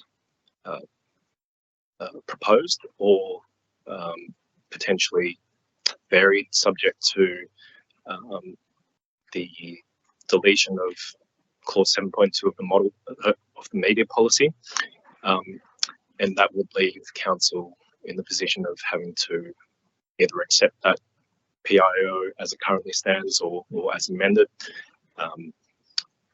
which then would potentially cause council to have to consider its position at that point. Thank you. So any speakers against the amendment put by Councillor Wang and seconded by Councillor Amber Haber? Councillor Lansbury? Thanks, Madam Mayor. I will speak to this. We had our first amendment was to actually accept the PIO, and now we've moved to asking for an extension, which is essentially a potential backdoor way to accepting a PIO. I think that we just need to stand our ground on this. I can't see any merit in seeking an extension. We were issued with this particular notice on the 21st of November and given to the 18th of December for the General Manager to respond. We have a draft letter in our business papers that has been crafted with much legal expertise as well, and I think we need to stand our ground on this, push back. It's unwarranted. Yes, we can work with you and we can do this and we can be accommodating, but the reality is I've just failed to see the merit in varying an existing or a previous PIO that has no relevance to this particular scenario that has been created now. And there are 3 conditions that have been applied to it: that the code of conduct that was issued to one of the councillors shouldn't have been issued, that a new councillor shouldn't have been provided advice by a council officer on the right approach to adhering to a policy, and referencing a historical code of conduct censure for a former councillor in 2.5, nearly 3 years ago. I just sort of failed to see any sort of merit in any of this, and I for one, would encourage councillors to reject this amendment, stand firm to the original one, which is to issue the letter that is being drafted as it appears in the business paper here. We accepting a PIO, I think the newer councillors don't understand the implications of that. I'm sorry. If you were to actually, I don't think I have ever in my career heard anybody say, yes, we welcome a PIO in our council. It's not the sort of thing you want. It can be quite benign, but it can also be extremely onerous and a slippery slope to dismissal. So if that's what your councillors are looking for in the long run, those of you who worked really hard on your campaigns to get elected and represent the community, you can still represent your community. You just need to be careful about what you say. A little bit of self-editing before you speak to the media, as you should do when you're in this chamber. In life, we generally self-edit. I probably don't do enough of it in private. However, I think we just need to be mindful of the fact that the policy provides the capacity for us as councillors to speak to the media. Just you need to speak on your own behalf and not on the behalf of council. Like, it's no different to when you're required to, during an election campaign on our Facebook posts, we needed to put the caveat to it. These are my views, not those of council. These are the sorts of things that you're required to do. It's not an onerous requirement to do that. Just accept the fact that this policy is in place. As I've said, if the minister isn't happy with it, then he should move to amend it. The code of conduct process may be too onerous. I can tell you again, I've said this 1,000 times, we have no code of conduct in the days of COGRA. You know, in the good old days of COGRA, we had an awful spate of them here at Georges River in the first term. That sort of slowed down. We don't want vexatious complaints, but we also don't want to remove the right of complaints being raised because council staff are too nervous to actually enact one because there's this threat of the minister coming down with all hell and fury. Yeah, I've said enough tonight anyway. I just reject that amendment. I'm sorry, Councillor Wang, and encourage people to stick with the original one. Thank you, Councillor Lansbury. If there's no other, Can I respond? Councillor Wang, right of reply. Sorry. Councillor Gao. I'm not really argue about this immediate policy. It's more about the process. I generally feel if we become really hostile towards the minister and have to make big statement, we're more likely get the PIO. Instead, if we have a cooperative attitude, just saying, okay, can you give more time and more detail, and we collect more feedback, and we can have a conversation. So that's my amendment. But I'm not arguing about the policy. I just want to make that clear. Yeah, thank you. Okay, that's Councillor Wang's right of reply. So I'll now put the amendment. Madam Mayor, point of order, I'd like to speak for the amendment. Given Councillor Lansbury has already spoken against, I think I have the right to speak for. Councillor Gale, I've had two speakers for. I've had Councillor Wang speaking for the amendment and Councillor Amby Haber, two speakers for. Councillor Lansbury has spoken against, and Councillor Wang's now taken the right of reply. So we now have to put this amendment to a vote, and the amendment will either become the motion or we'll revert back to the original motion. So if I could, I'll put the amendment that's been moved by Councillor Borg, I'm speaking against the original amendment.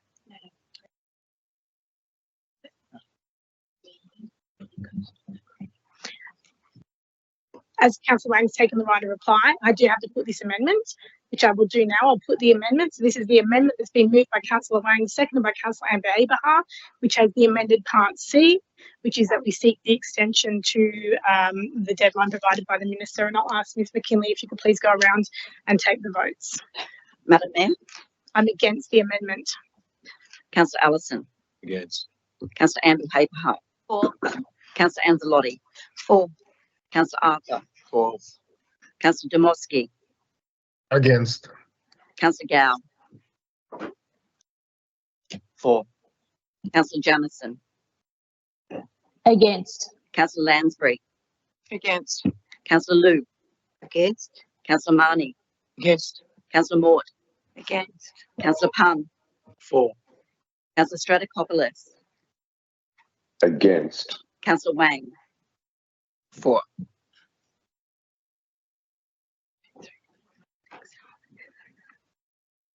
9 votes for. Sorry, 9 votes against. I declare the 6. amendment lost. We now revert back to the original motion, which was moved by Councillor Jamieson and Councillor Lansbury. Councillor Gale, would you like to speak against that motion? Thank you, Madam. Thank you, Madam Chair. Look, I just wanted to reiterate both Councillor Punn and Councillor Amber Haberhaar's comments about council staff. I can't speak more highly of senior council staff. I think your professionalism, your diligence, it is greatly admired, speaking on behalf of myself, and I'm sure it is also respected and admired by all the councillors here in this room. But I think as we can understand and appreciate, by outrightly rejecting this performance improvement order put onto us by the minister, it sends a signal to the state. It sends a signal to our residents that we want to continue this culture of dissent, and it may end up encouraging a culture where newly elected councillors like myself do have a sense of fear and do have a sense of apprehension about speaking up and representing the residents and ratepayers who elected us just 12 weeks ago. I do not want to be put in a position or have any sense of fear or apprehension whatsoever that by speaking out and doing my job, I can potentially be slapped with a code of conduct, which is in the case of Councillor Amber Haberhaar. All of us here know the cost of code of conduct investigations. All of us here know that the cost of such code of conduct is directly attributed to the ratepayers of this council. I do not want to be a part of a decision where we outrightly reject an order put onto us by the minister. I think by not accepting the PIO, this will only make councillors more apprehensive about speaking to the media and advocating for their residents, something that we were elected to do 12 weeks ago. Thank you, Councillor Gale. So we are back to the original motion that was moved by Councillor Jamieson and seconded by Councillor Lansbury. Councillor Lansbury has spoken for the motion. Councillor Gale has spoken against. Does anybody else wish to speak for or against the original motion? If not, before we put the motion, Councillor Wang? Yeah, so I speak against it. Against? So I just take one example from the response. So the first one, no power to vary the June 2021 PIO. First, the draft PIO states that you are satisfied in the requirement of the June 2021 PIO has been adequately dealt with. I propose to vary the PIO to remove those requirements. 2, unsatisfying that the June 2021 PIO has been combined with the order is discharged and your power in respect to the PIO are exhausted. Okay, I'm not a legal expert by any measure, but logically, I'm just saying. So the second point, the second point is that the order is discharged. This is not a fact as far as I understand it, because he said the first point, he said the has been satisfied adequately dealt with. I propose to verify the PIO. It's not saying I officially discharge the order. I take this just as an example. I'm not expert. I'm saying, so in our statement, there may be some flaw in the logic. And just give this example from my understanding. So that's why I have a reservation. And I really urge everyone here to really take this seriously and don't just get too carried away. So just if we can afford a bit more time and the process, so we can have a unified and more informed decision. I just repeat that one. Just this. my logic. Thank you.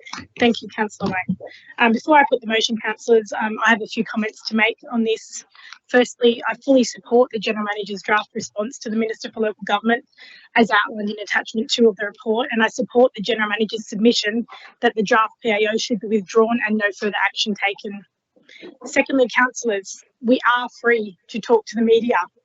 In my opinion, there is no policy or practice at this council that impedes on our ability to do so. And I'm going to repeat what Councillor Lansbury read out, which was clause 3.6 of council's media policy that states, as a member of the governing body and as a representative of the community, councillors are free to express their personal views to the media. That's a pretty clear statement to me. We're free to express our views to the media. However, if councillors choose to engage with the media or social media, we must follow a few simple rules outlined in the policy. These include clarifying that you're expressing your personal view, not speaking on behalf of council, and ensuring your comments are not misleading, not deceptive, not disclosing confidential information. These are simple, common sense guidelines, and I encourage you councillors to reflect on whether your media and your social media engagements adhere to these principles. Importantly, these rules are not unique to Georges River Council. They are taken directly from the Minister from Local Government's model media policy. So these are not unique rules to us. Now, I want to clarify a crucial point because there's been a lot of talk tonight about code of conduct complaints and fear of councillors not being able to express their views freely to the media and feeling like they've got fear for doing so.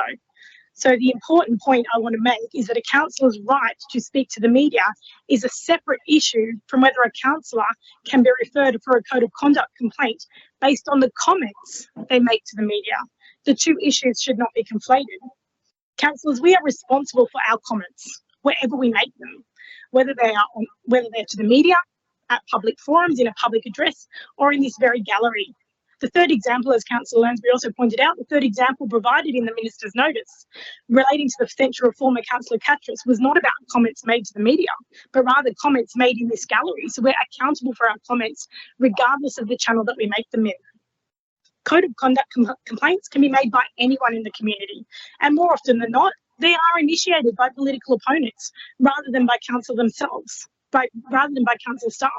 And that is an unfortunate reality of the political landscape. I myself have been subjected to an investigation that was ultimately unsubstantiated. It was initiated by someone who would rather that I was not elected to council. That said, we must be cautious about suggesting that council staff should refrain from lodging code of conduct complaints. As noted in the letter attached to this report, it would be wholly unacceptable to imply that staff raising legitimate concerns is poor or inappropriate behaviour. Not all councillors are angels, as we well know, and staff must have a clear avenue to report misconduct where necessary. I welcome the Minister for Local Government's review of the Code of Conduct framework, and I strongly support the need for it. If the Minister believes councillors should not face Code of Conduct complaints for comments made to the media, then the solution lies in revising the Code of Conduct framework itself, not through ad hoc performance improvement orders targeting individual councils. In closing, I reiterate my earlier comments that I fully support the General Manager's submission that the draft PAO should be withdrawn and no further action taken. And with that, councillors, I'm going to put the motion moved by Councillor Jamieson and seconded by Councillor Lansbury. If we could please go around the room to take the vote. Madam Mayor? For. Councillor Allison? For. Councillor Amby Caperham? Against. Councillor Anzalotti? Against. Councillor Arthur? Against. Councillor Demoski? For. Councillor Gow? Against. Councillor Jamieson? For. Councillor Lansbury? For. Councillor Liu? For. Councillor Marnie? For. Councillor Mort? For. Councillor Punn? Against. Councillor Stratokopoulos? For. Councillor Wang? Against. 9 votes for, 6 votes against. I declare the motion carried. We move to CCL 101-24, application pursuant to Council Ward Discretionary Fund Policy, December 2024. Councillor Jamieson. I move the motion that the following application be approved. And may I have a seconder, please, councillors? Councillor Allison, second by Councillor Allison. Councillors, any discussion? If not, I will put the motion. All those in favour say aye. Aye. Aye. All those against? I declare that carried. We move to assets and infrastructure item. CCL 102-24, Lugano Passive Watercraft Launching Facility Construction Budget Update. Now, councillors, there is a confidential attachment to this item. Are there any questions that councillors may have on the confidential attachment? Yeah, I do. There is. Okay. In that case, I'll call for a procedural motion to move this item to the last item on the agenda. Would you like to move that, Councillor Anzalotti? Yep. And we don't need a seconder for a procedural motion. So all those in favour say aye. All those against? Aye. I declare that carried, and that item will be moved to the last item on the business paper. And now we move to notices of motion. The first one is NM 100-24, nighttime economy in commercial centres. Madam Deputy Mayor Liu. Oh, Councillor Wayne, if you could turn your light off, please. I second that. Yeah. Okay. Well, she's got. Let's let Councillor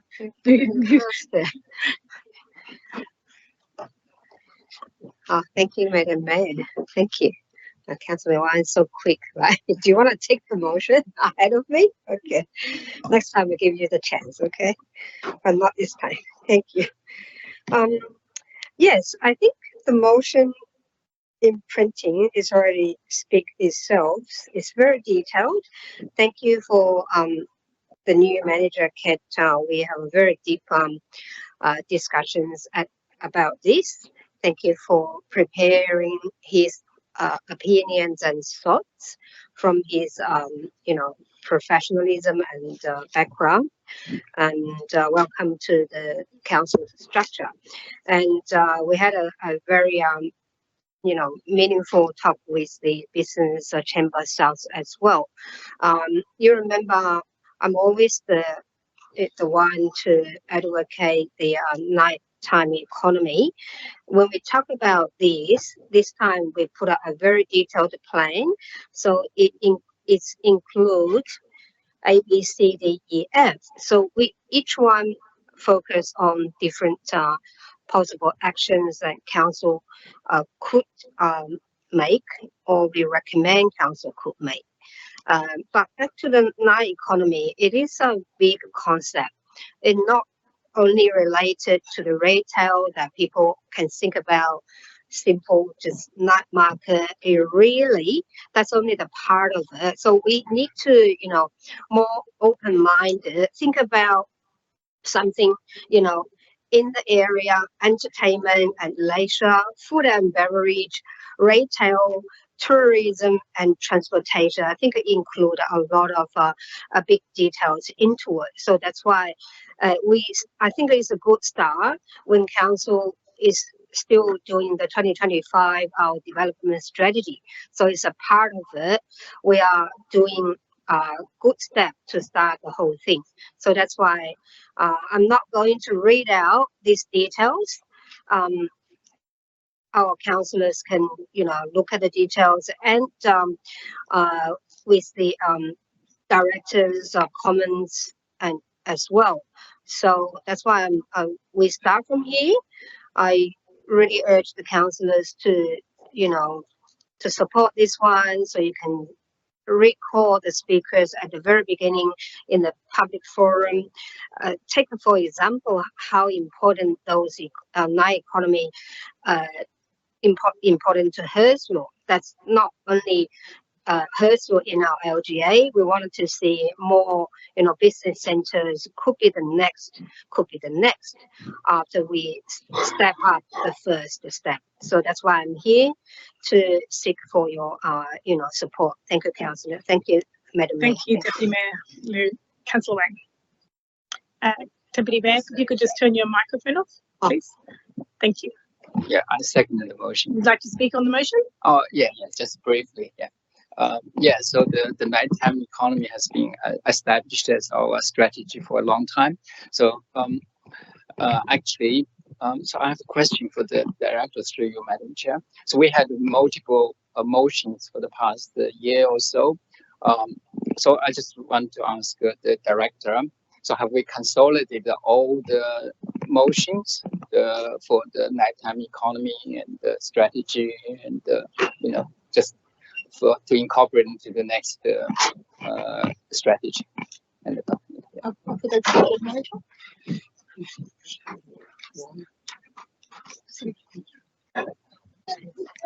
Mr. Stroud is going to answer that, our Executive Manager of City Futures.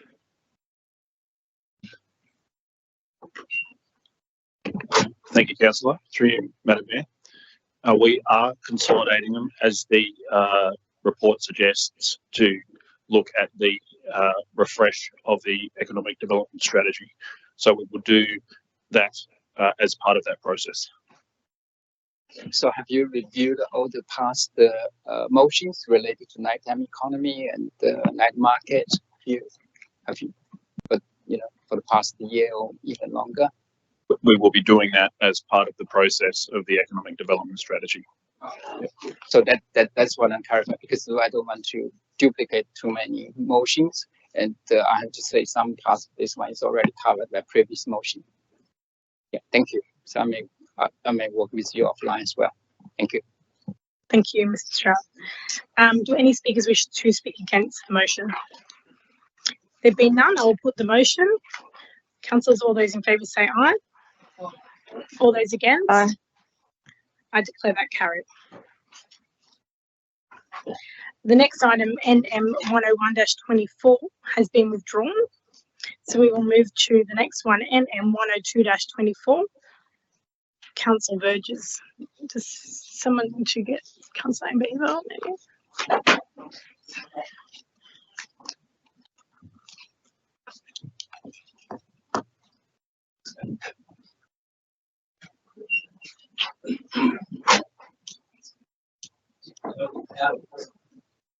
No. Sorry.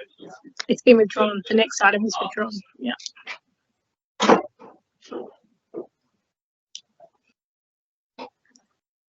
So Councillor Amber Habia, NM 102-24, Council Verges. Thank you, Madam Mayor, and I apologise for ducking out to the bathroom. So I put a further amendment to this particular motion. If you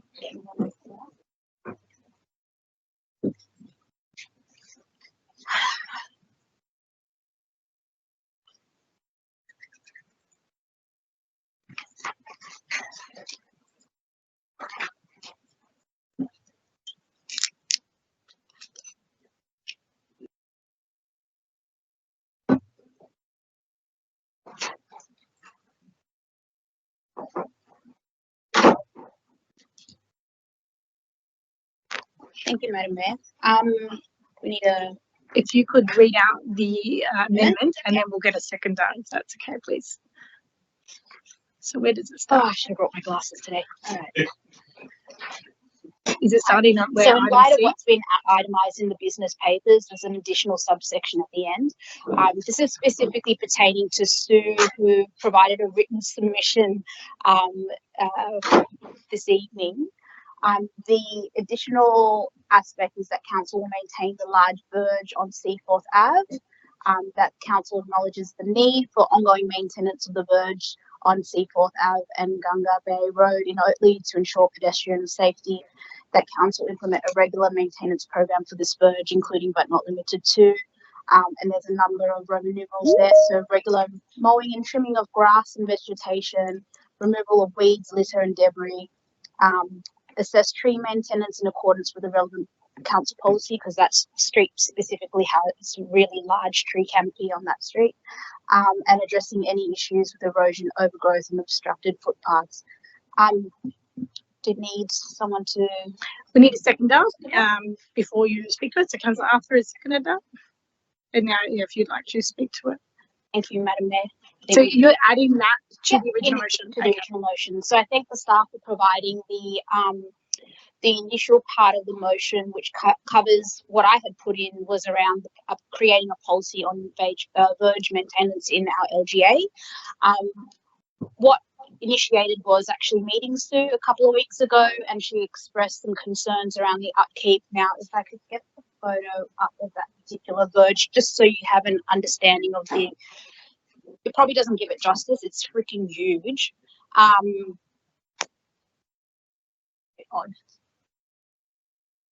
So it runs down laterally of the premises of concern. So under the legislation, it is up the responsibility of the property owner who's adjacent to that verge to upkeep. And that's very clearly indicated in legislation. However, this particular strip is quite large. I think it's about 450 to nearly 500 square meters of grass that covers down that whole strip, but also it's also the large trees there and the roots and make it very difficult for upkeep. We had a speaker tonight. Her name was Stacey, and she made some really good points around making sure that there's good communication around other accessibility to help residents, local residents, to maintain the verge. And I think that can be addressed in the policy. But the additional aspect for this particular area, for this motion, I've included particularly where she had initially raised this concern earlier this year. She put a log at Fix-It claim. She got a text message saying it was fixed. Or it's resolved, I think is the language. She gets a letter a couple of weeks later where it's been, and it specifically says it has been brought to council's attention that the nature strip at the above address, particularly at the site of the property, is very long and has not been mowed for a considerable time. So she's received a letter basically saying, mate, can you sort this out? This is your responsibility, when she initiated the log at Fix-It claim, log at Fix-It request. What I anticipate is with this motion is that we can assist this particular resident on Seaforth Ave, but also maybe I'm happy for, if council thinks it needs to be addressed in the motion, whether with the policy that these kind of things can be taken into consideration for our community, particularly for large verge upkeep. And I think one of the concerns that was raised tonight by Stacey is also the cost implication on our residents who live adjacent to really, really large verge like this particular resident, but also contemplate how we can support those, especially our older community as well, which I think can be addressed in the policy. Thank you, Councillor Weber. Councillor Arthur, do you wish to speak to the motion? No. No. And any councillors wish to speak against the motion with the motion put with the amendment? Not against, but actually have a couple of questions, if that's okay. Sure, Councillor Askew. Thanks. Councillor Amber Haberhar for having that photo of this particular verge. It does look quite excessive and a lot of maintenance for a resident, because it does actually look like it would be council reserve. What I'm curious about though is if we were to because I'm just trying to work out the amendment because it's sort of dropping off the screen a little bit. So it's sort of specifying one particular address. My concern is that with that, through you, Madam Mayor, to I think Director Latta, we could be setting a precedent, as over the years have been asked by on many occasions by mostly older people who have trouble maintaining their nature strips. And we haven't been able to do it. And from time to time, they've done it sort of randomly. I do know that with Bayside Council, the former Botany has a policy that they mowed pensioners' lawns, which they to a tune of $1.5 million per year. So I'd be really concerned if that was a direction that we headed in. If this particular site is an extremely unusual site, it's probably worth being able to do, but I've been a bit long-winded, but basically, is this an unusual situation, or are there more locations like this in the LGA? To the Director. Through you, Madam Mayor, we received multiple requests throughout the year for these types of verges. Currently within City Operational Services, we wouldn't have the resources to fulfil all of those requests that we get through on an annual basis. So you're right about the Bayside approach, but they are actually resourced to do that.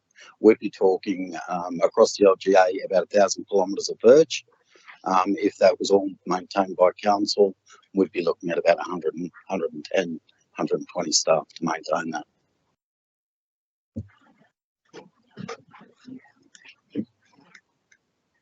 Madam Councillor Haberhar. Can I ask a further question on that? Yes. Okay. Through you, Madam Chair, to the Director, I think Councillor Lansbury makes a very pertinent point.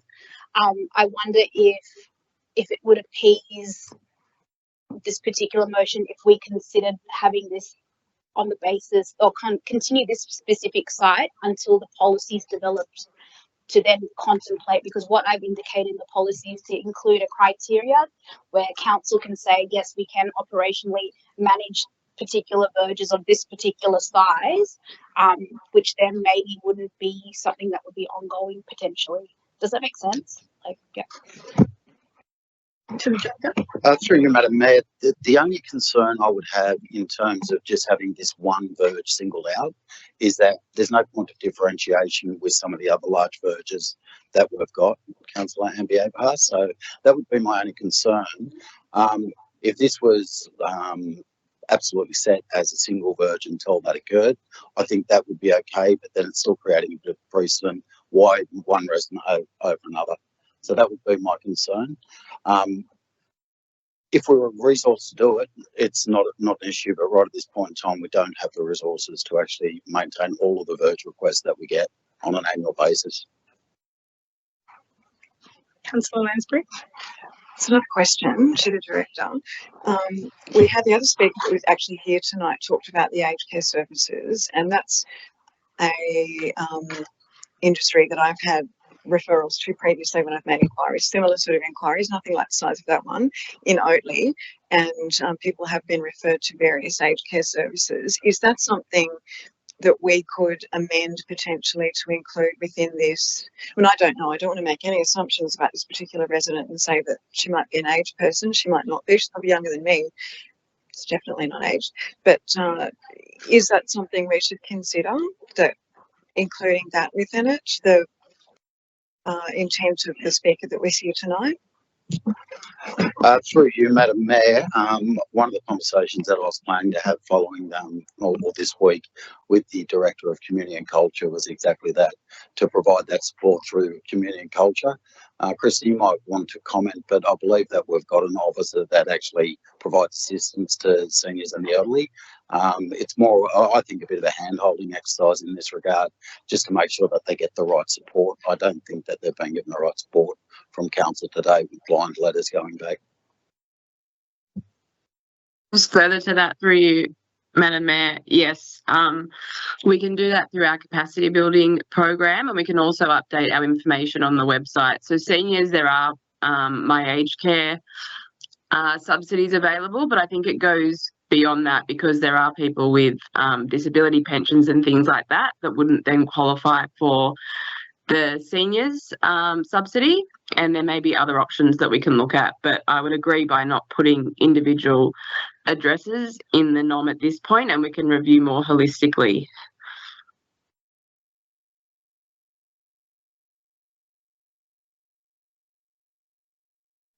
I'm just going to put a question to the director, Christy. Are you suggesting that we have an amendment instead that states that where requests are received for assistance in the community for large verges, that council would connect them with existing government funded services such as My Aged Care to receive assistance for the maintenance of that verge? That would be a reasonable amendment. Madam Mayor, can I? Councillor Ambiabar, yes. Just in respect of that, this particular resident has already provided that information. I'd probably need to check whether they're even eligible to get that additional assistance. I think on several occasions they've been provided that information that's freely available on the website, which I refer to. And I think with a councillor request that was put in, because in my initial NOM had contemplated this particular site, hence why we split that off and put a councillor request, and I got the same response. That's basically a cut and paste from the website. So what I'm trying to achieve here, Madam Mayor and councillors, is something to support this particular resident. I think there is genuine concerns around precedent, and I appreciate you outlining that, Councillor Lansbury. Maybe if it helps is if I add something further to the amendment that specifies that it would only be considered or would be reviewed in light of the new policy once that's been, or during that being developed. So then therefore it wouldn't be an ongoing thing potentially because of the criteria set out in the new policy. So you're going to amend Part C to say? What I would suggest is that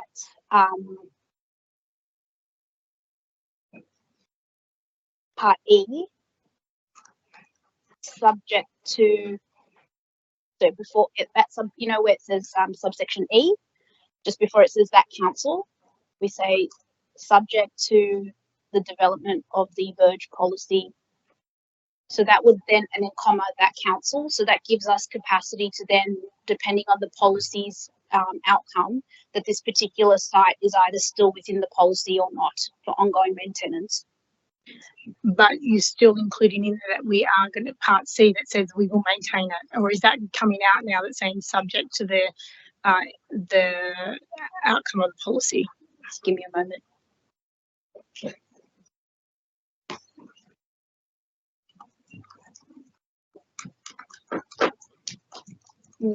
I think that doesn't help. I'm really complicating this, aren't I? Would it be possible just to put to investigate possible solutions for Seaforth Avenue, Gunga Bay Road? I think we're sort of putting the cart before the before the horse in sort of assuming a lot of stuff. And I know that these issues may have come, but maybe we look at the possibility of going through the general manager on a one-on-one basis without making it publicly who gets special treatment and why they are getting it, and making it a public issue. Just in response to that through you, Madam Mayor, the concern I had is that I received a council request that basically is a cut and paste from the website.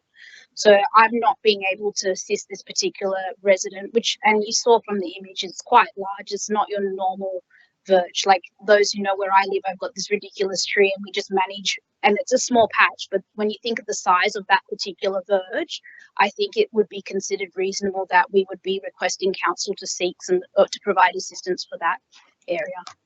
So I've Then already yes, sorry. And again, I think it's investigate. I think we mention it, but we don't put a council order, or basically that we do what we're doing for this person. I just don't want to go there. I've had multiple requests, and there's going to be ones that are yes, and some of them are going to be no. But putting that, and you making, well, any person making a specific street verge because they think it is, without having a policy, is setting up, and there are exceptions, and it's done offline. It's not really done, well, I could be corrected through the general manager, but there are times and circumstances where there can be interventions. Councillor Amber Hagar, you wish to respond? If I could just revert back to part E and put it to a vote, if that's fine. So it should just say, so removing this, that's subject to the development. Sorry, please. Yeah, and then just say that council. Yeah. So we've got the original motion, which is part A, items 1, 2, 3, part B, 1 and 2, and we're adding part C, part D, and part E, 1, 2, and 3. Is that right? And that part C is that council will maintain a large verge on Seaforth Avenue at Gunga Bay Road only. The council acknowledge the need for ongoing maintenance of the verges on Seaforth Avenue and Gunga Bay Road in Oatley to ensure pedestrian safety, and that council implement a regular maintenance program for the verge, including but not limited to regular mowing and trimming of grass and vegetation, removal of weeds and debris, assess tree maintenance in accordance with the relevant council policy, and addressing any issues with erosion, overgrowth and obstructed footpaths. Councillor, that's, you're going to leave it at that? Yes. Yes, okay. And Councillor Lansbury, do you have a question? Councillor Hagar, if you could just turn your microphone. Thank you. Thanks, Madam Mayor. I do have a question. I agree with Councillor Jamieson. I'm just concerned that we're getting ahead of ourselves when we're asking for a policy, but already sort of committing council to doing something by council will maintain the large verge. I think we need to soften the language that we consider, you know, whether we identify the location, and I don't want to take anything away from the fact that it looks like a pretty onerous job to have to mow that lawn, etc. But being specific does actually preclude other people who would believe that they are worthwhile contenders as well. So I'm just wondering if we could reframe it so that it's not so much we're going to do it ahead of the fact that we don't have the policy. I think it would be better if, you know, perhaps I don't know, Director Ladd, maybe you can think of a better solution to whether you deal with it on a case by case basis, based on need. I don't know.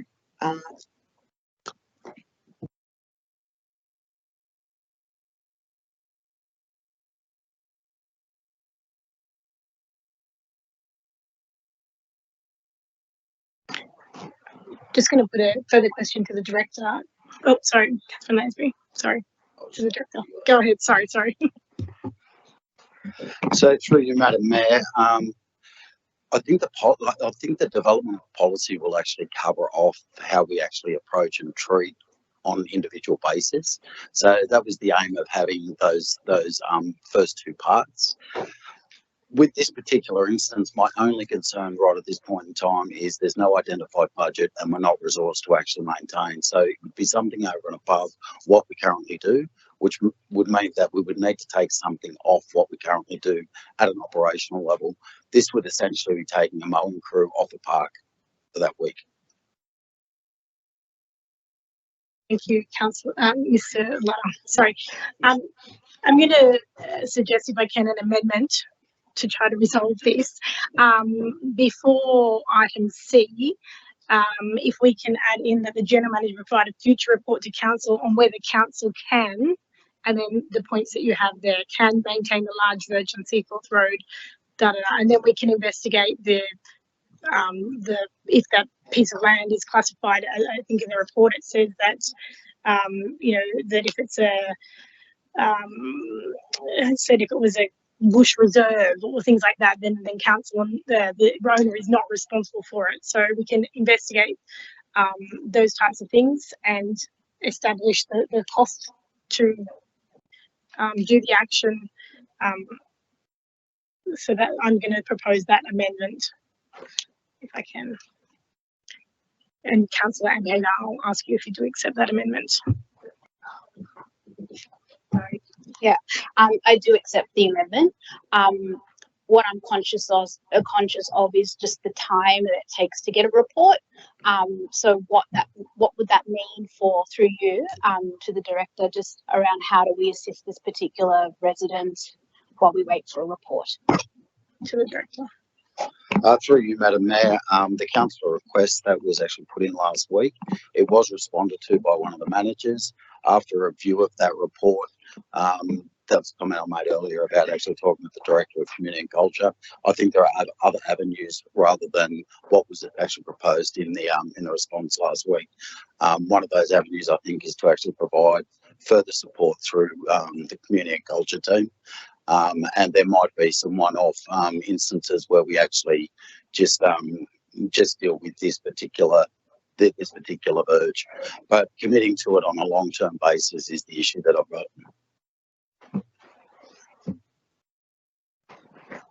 If we could just add to that amendment that the General Manager provides a future report to the next ordinary council meeting, or the February, which will be February, the February council meeting, to identify whether, and then instead it will say that council will, it will be that council, whether council can maintain.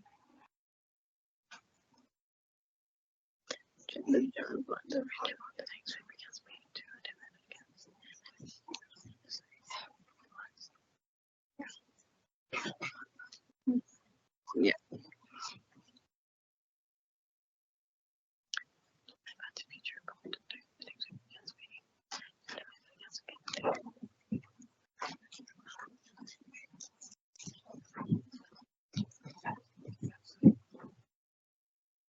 So just take out the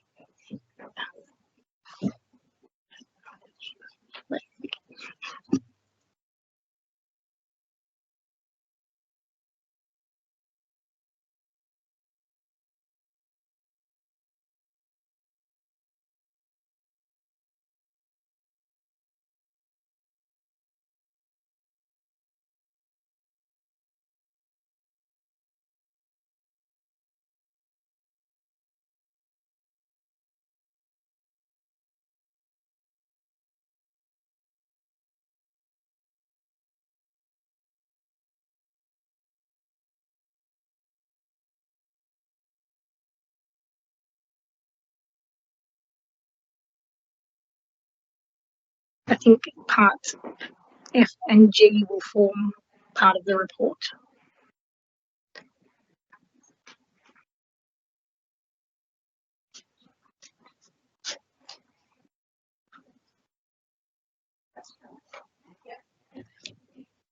I'm happy to We've know. got there. Yes.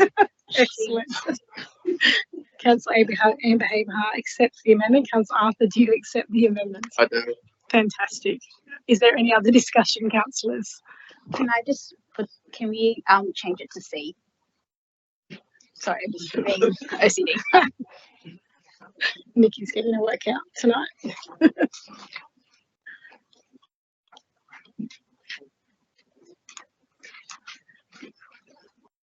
Okay, councillors.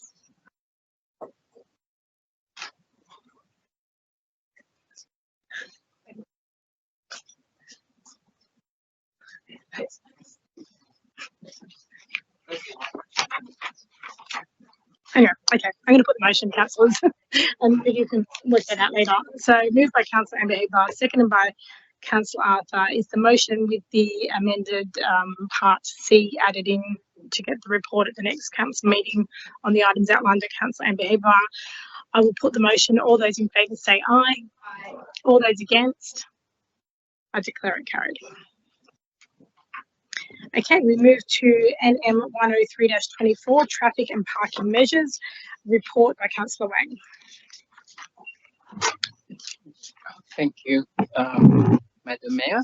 So this motion is not about the criticizing transport of an SW. Sorry, Councillor Wang, if you could just move the motion, I'll get a seconder and then I'll get you to speak to Councillor Pun. You're seconding that, thank you. Sure. If you could speak to the motion, thank you.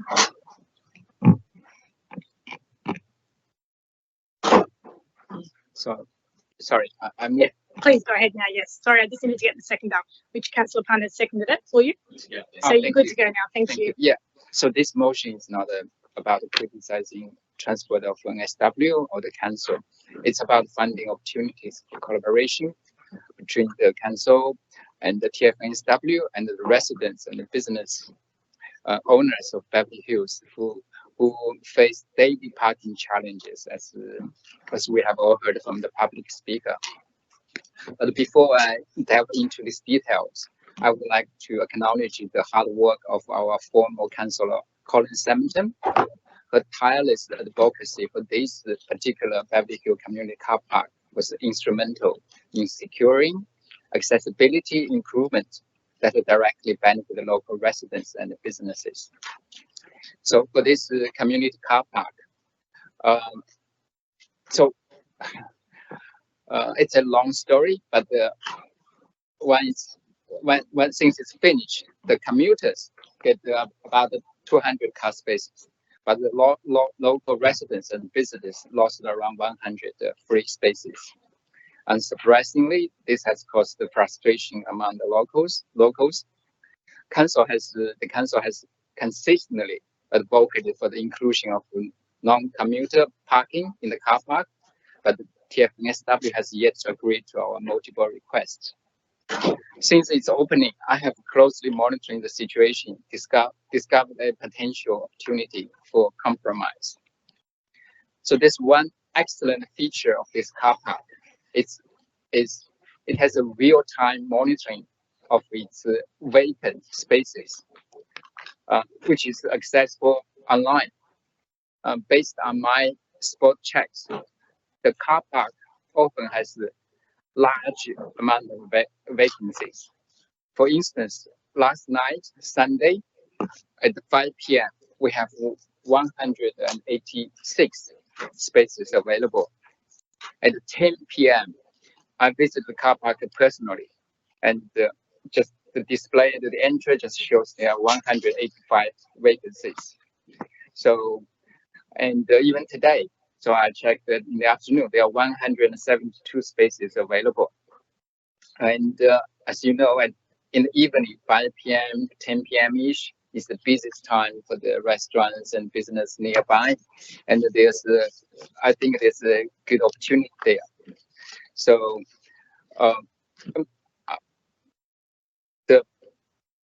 this observation suggests the car park is underutilized, perhaps because it's new people are unaware of its usage.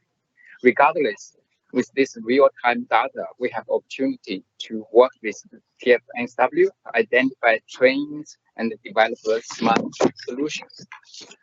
For example, if the data shows how commuter use it during the evening, why not open the car space during off-peak hours to business owners and their customers? This could attract more foot traffic to the area and support local businesses.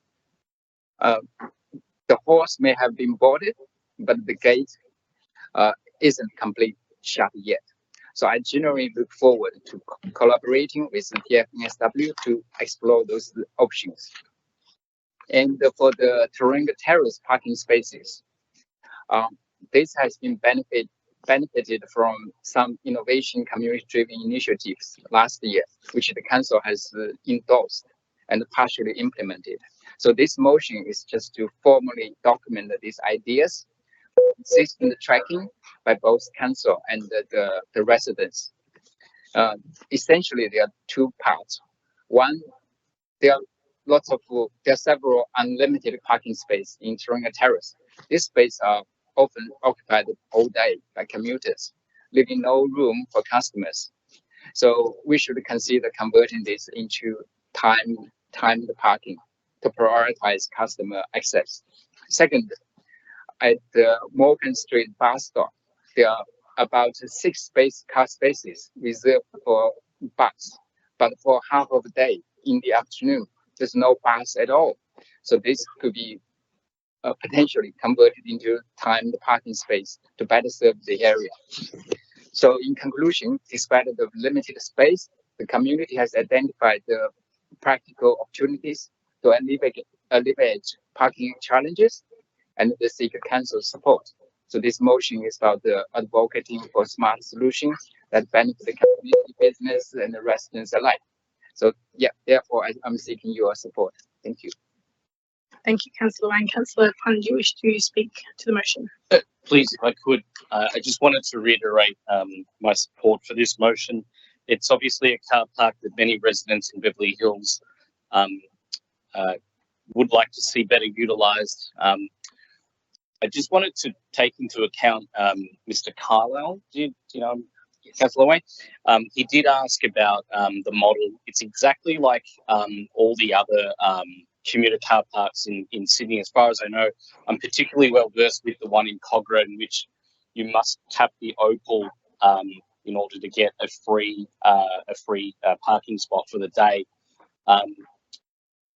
What we would have liked to implement, and I think we are certainly seeking that advice from Transport for New South Wales, is if we can open up that gate or the first couple of floors to residents.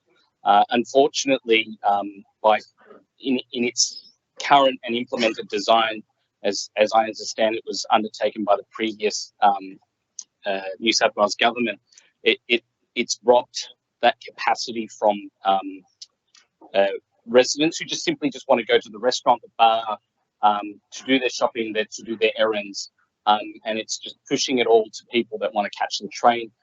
Many people that I've spoken to, myself included, just want to get in and out of Beverly Hills. They may just want to go to the cinema. They may just want to go for a couple of drinks at the pub.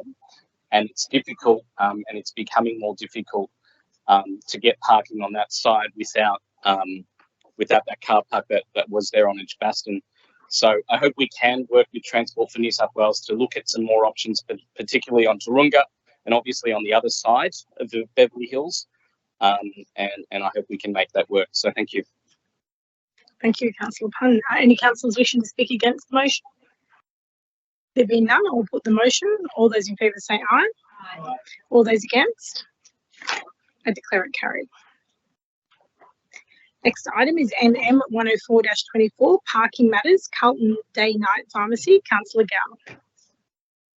Gow. Thanks, Madam Mayor. I'd like to make an amendment. The amendment was sent to Vicky prior to the meeting.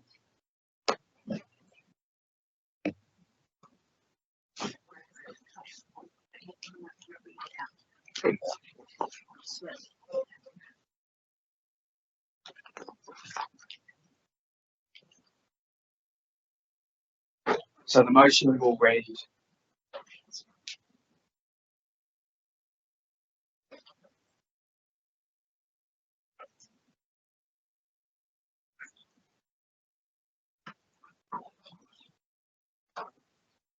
so I'll start reading out the amendment just to. Yep.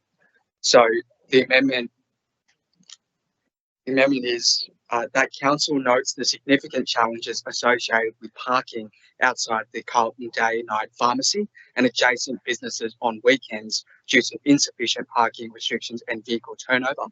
B, notes the desire from businesses to see expanded parking restrictions across the weekend to improve access to the vital services provided by the pharmacy. C, to assess the parking options on the Princess Highway outside the Carlton Day and Night Pharmacy and adjacent businesses, including consultation with the affected businesses. And D, in response to the consultation process, Right to Transport for New South Wales to request that changes be made to the parking restrictions to increase vehicle turnover and make the pharmacy service more accessible for the community across the weekend. I think the amendment addresses the council officers' comments and also is far more sequential and consequential. Look. Yes, we do need a second. Yes. I always get a bit too excited here. Councillor Arthur. The seconded by Councillor Arthur, moved by myself. Look, councillors, I think the motion is as straightforward as it can get. Having door knocks all across Carlton and Beverley Park, and I think we all know here, I love door knocking. A lot of residents have told me about their concern in accessing the Carlton Day and Night Pharmacy, especially in finding parking spaces outside the pharmacy. It is not just a valued local small business, it is also an essential community service. Not every pharmacy, especially local pharmacies in our area, are open in evenings, open up to 9 p.m. every night, 7 days a week. We as a council need to do everything we can to support such businesses and to support such community services like the Carlton Day and Night Pharmacy. Look, with weekend footy games, soccer matches, A-League matches, I think it just further exacerbates parking issues here, makes it even more harder for local residents, specifically in Cogra Bay, Beverley Park, and across Carlton, to access the pharmacy. We know that this pharmacy already it opens 7 days a week, up to 9 p.m. every night. It is in competition with pharmacy conglomerates like Chemist Warehouse in Cogra and in Hurstville. We as a council need to do everything we can to support it. Essential workers, seniors access this pharmacy mostly in the evenings and on weekends when parking can be made very difficult. This motion is as straightforward as it can get. I seek your support to get the ball rolling and to address this long-standing community issue. Thank you, Councillor Gall. Councillor Arthur, do you wish to speak as the seconder? I reserve my right to speak. You reserve your right. Councillor Gall, you just switch off the microphone. Thank you. Councillors, does anyone wish to speak against this motion?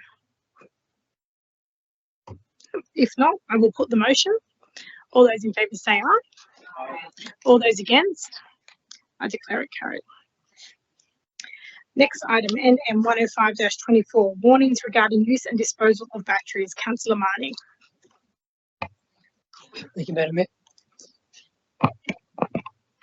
If you could put your motion, I'll get a seconder and then you can speak to it. For this motion, please, can you get a seconder? Councillor Councillor Wang is seconded. Okay, Councillor Marnie, please go ahead. Thanks, Madam Mayor. Those of us who were on the former council recall that we unanimously voted on a motion in July, which was that council conducts a publicity campaign via its website, print and social media channels in order to heighten awareness about the severe safety risks involved with the use of batteries and battery chargers, and with the information provided to include safe methods of disposal of these items. Since then, our staff have been extremely effective in getting the message out to the community. Fires caused by these items are continuing, though to my knowledge thankfully none within George River, and they are a common feature in the nightly news. I was surprised to discover that the New South Wales government is not running a similar campaign to ours across the state. Many people ignore or are unaware of warnings placed on devices and equipment, and instructions are often are only available online. Not everyone is familiar with our media channels, and I feel it's up to the state government to take the lead here and to do its utmost to educate everyone across New South Wales about the potential dangers involved in using and disposing of batteries and chargers. Thank you. Thank you, Councillor Marnie. Councillor Wang, do you wish to speak to the motion? Just briefly. So I fully support Councillor Marnie's motion, and also based my knowledge and experience. So with the increase in popularity of the EV, there are increasing charge stations and the use of the EV cars in the garage and some of other dangerous places. And so from I read lots of news from China where the EV is very popular, and there are lots of fatal incidents of fire caused by this battery.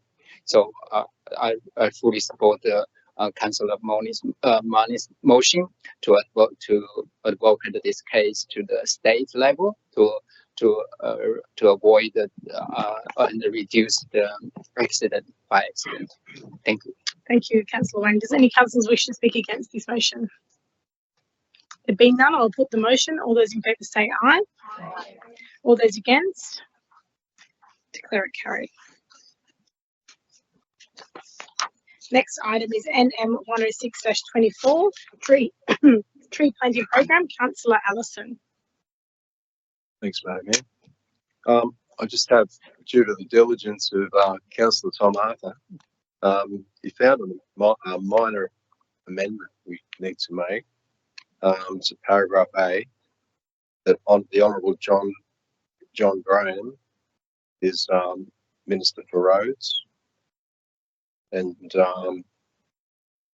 not transport. Sorry, but if we could maybe include Joe Halen, MP for transport, Minister for Transport, that would be really good too. So are you still wanting to write to the Honourable John Graham or replacing? Yes, Yeah, yes, okay. So adding.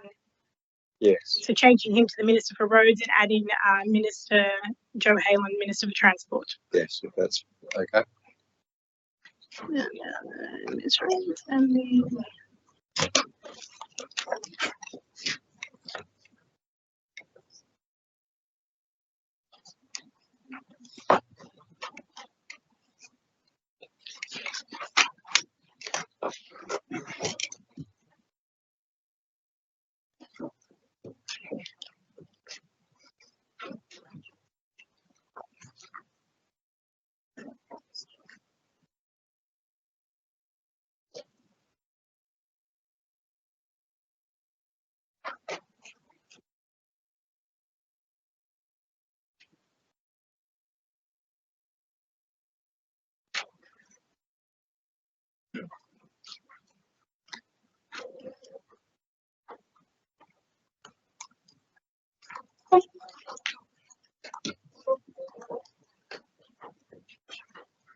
Yep. And so you're moving that motion as is, as it's written. I need a seconder. Councillor Wang. Councillor Allison, if you'd like to speak to the motion. Yes, thank you. I thank local community member Sonia Baxter for her impassioned speech this evening. For us to find at council more and more available spaces to plant the trees that we need to create the canopy for shade that we so sorely need in our LGA when we need to make up so much ground to get 40% cover by 2036. My motion speaks to plant beyond the property under the council legislation jurisdiction, and that it is to ask that the relevant ministers in the state government to find areas that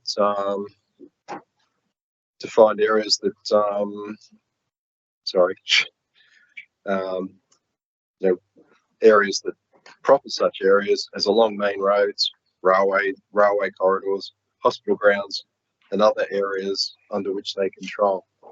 So I'm hoping that tonight we can pass that. Thank you, Councillor Allison. Councillor Wang, do you wish to speak to it? Councillor Allison, if you could just switch your microphone off, please. Yeah, so Matt and I discussed this for quite some time now, because especially in Hurstville, we didn't have lots of open space, even for Camperfield. After the remediation, we may lose more trees instead of gaining more. So we have to be creative and promote changes. And the change would involve some legislation change from the state to allow us to plant the trees in the land they own. So that's what this motion is about. I certainly fully support Councillor's motion. Thank you. Thank you, Councillor Wang. Do any councillors wish to speak against this motion?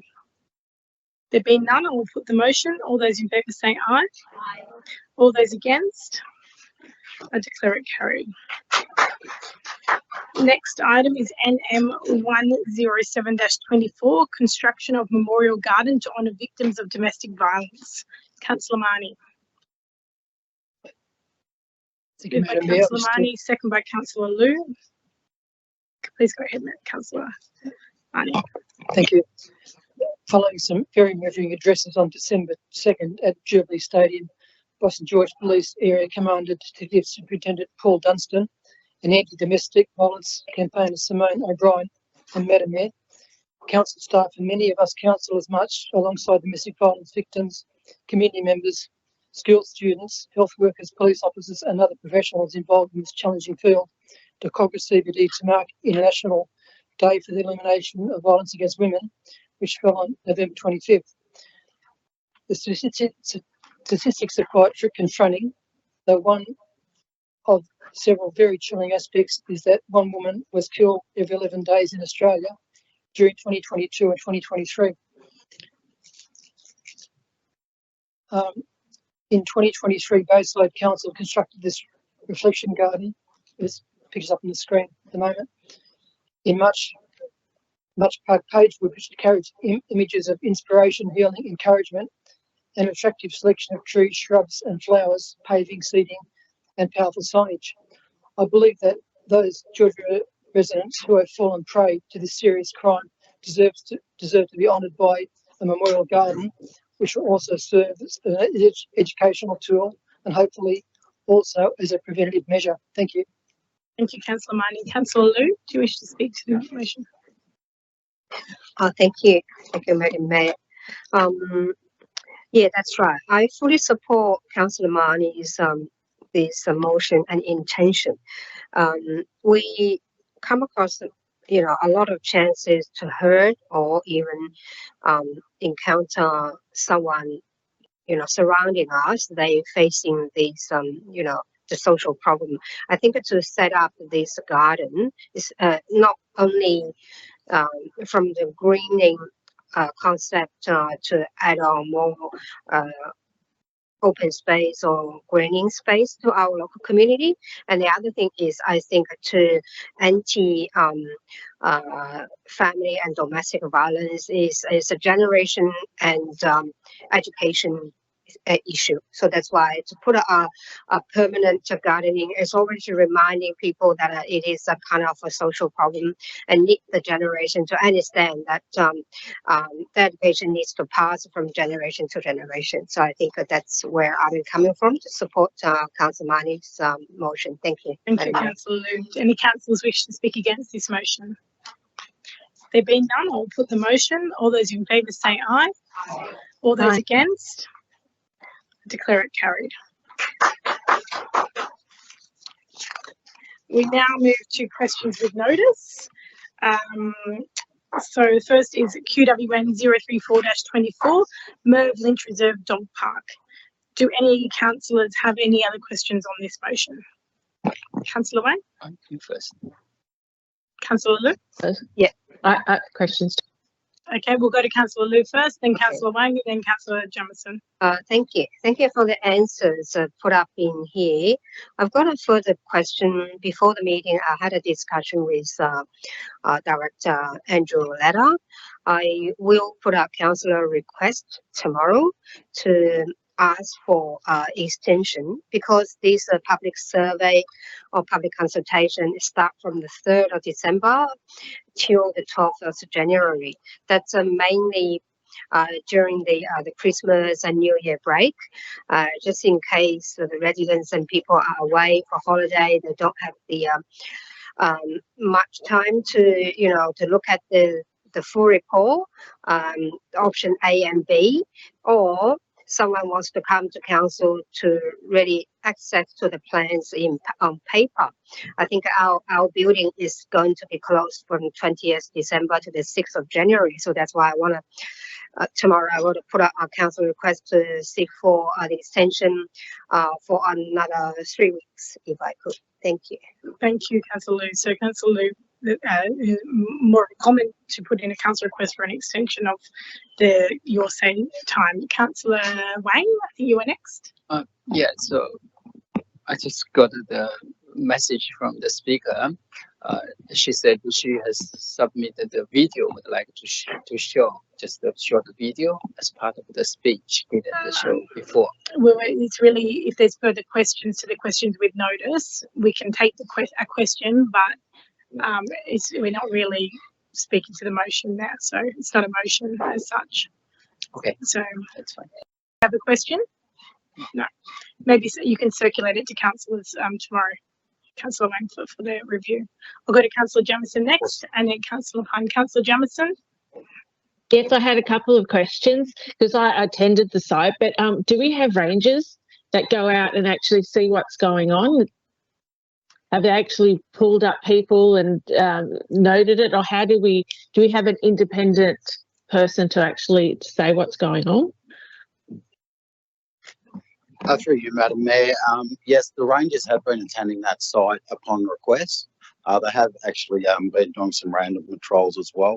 They're very difficult to keep up with all of those sites though. So, but they have been getting around to that site.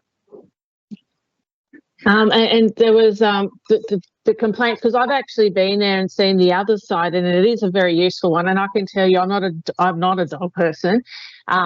And it was like when I got in there, everybody else seems comfortable, but I just don't like the dog. Like, it seems scary to me, but everybody's quite okay with it. So I just want to be able to have a more of an objective view. And they mentioned that there was damage to council property. What damage was done?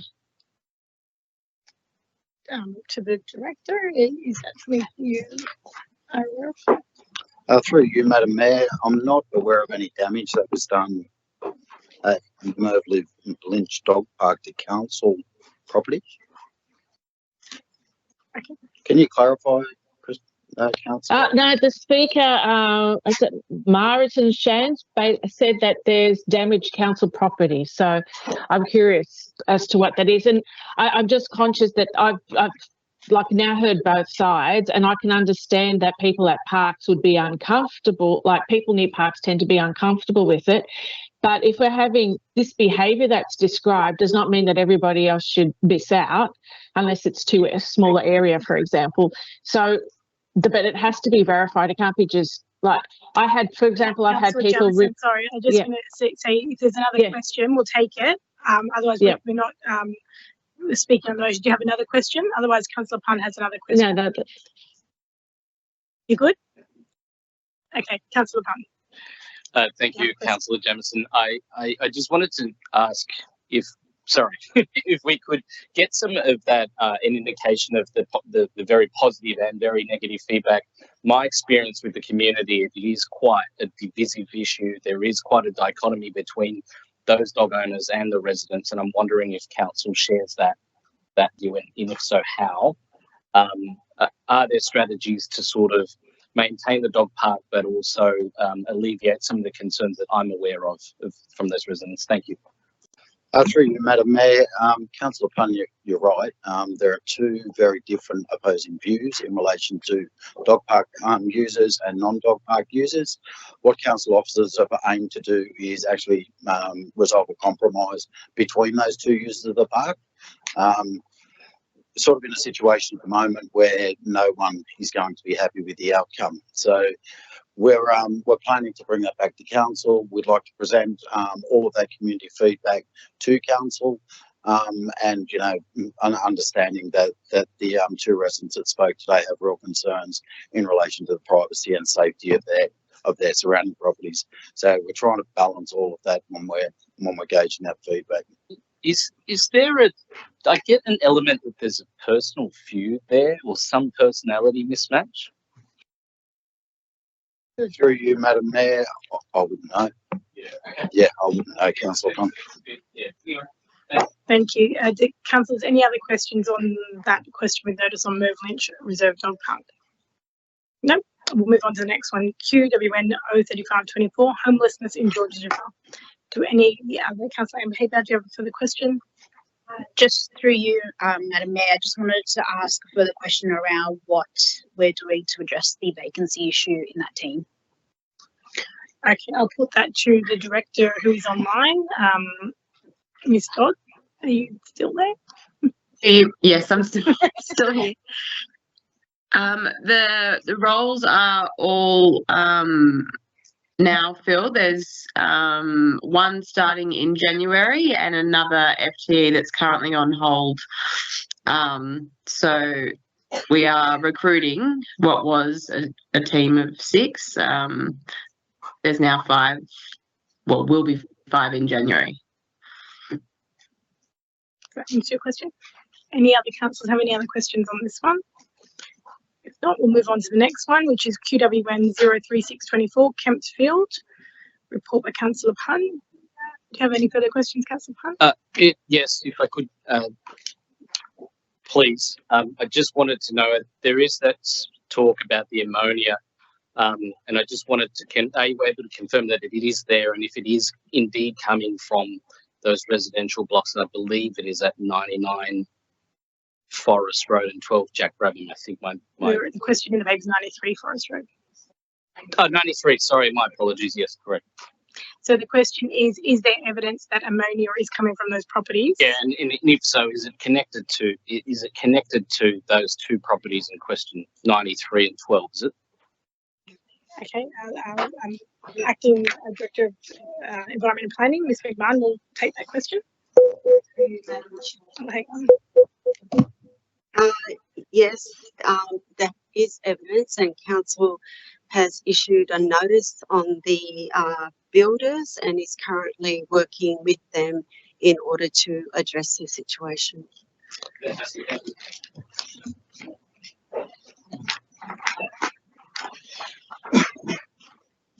Okay, Councillor Liu, do you have a question?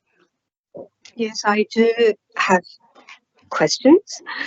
I think the first one I wanted to ask whether there is any contaminated materials going from these two sites listed in the questions, 93 Forest Road and the other one, into Kempfield. The other way, I'm just trying to ask that question.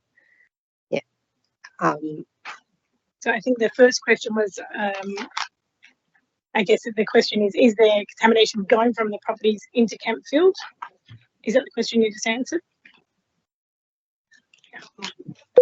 Through you, Madam Chair, it was regarding the ammonia that is being smelt from the two properties that are in the question around that part of Kempfield.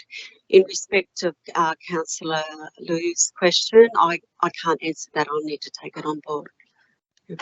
So we don't know whether those two properties are causing contamination to flow into Kempsfield.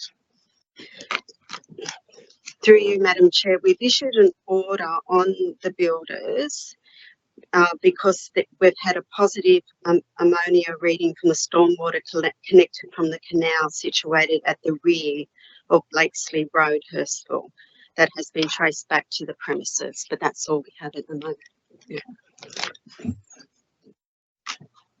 Councillor Liu, yeah. Oh, thank you. Thank you, Director.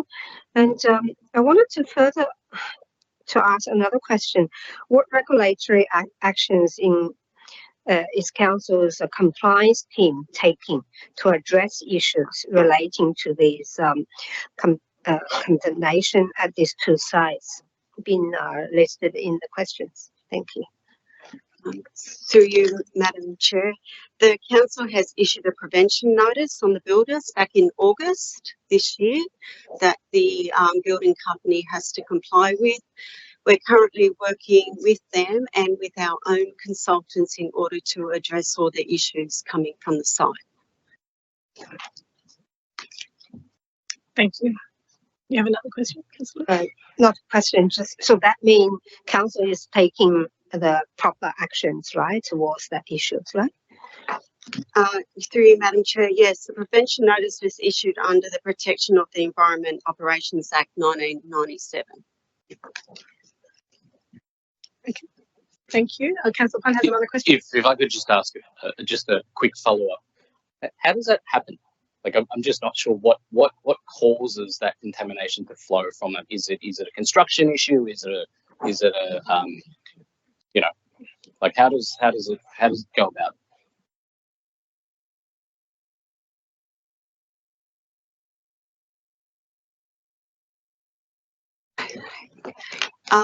Campfield was an old tip, and the issue and the sites surrounding it, the contamination would have migrated, or those sites could have been part of an old tip.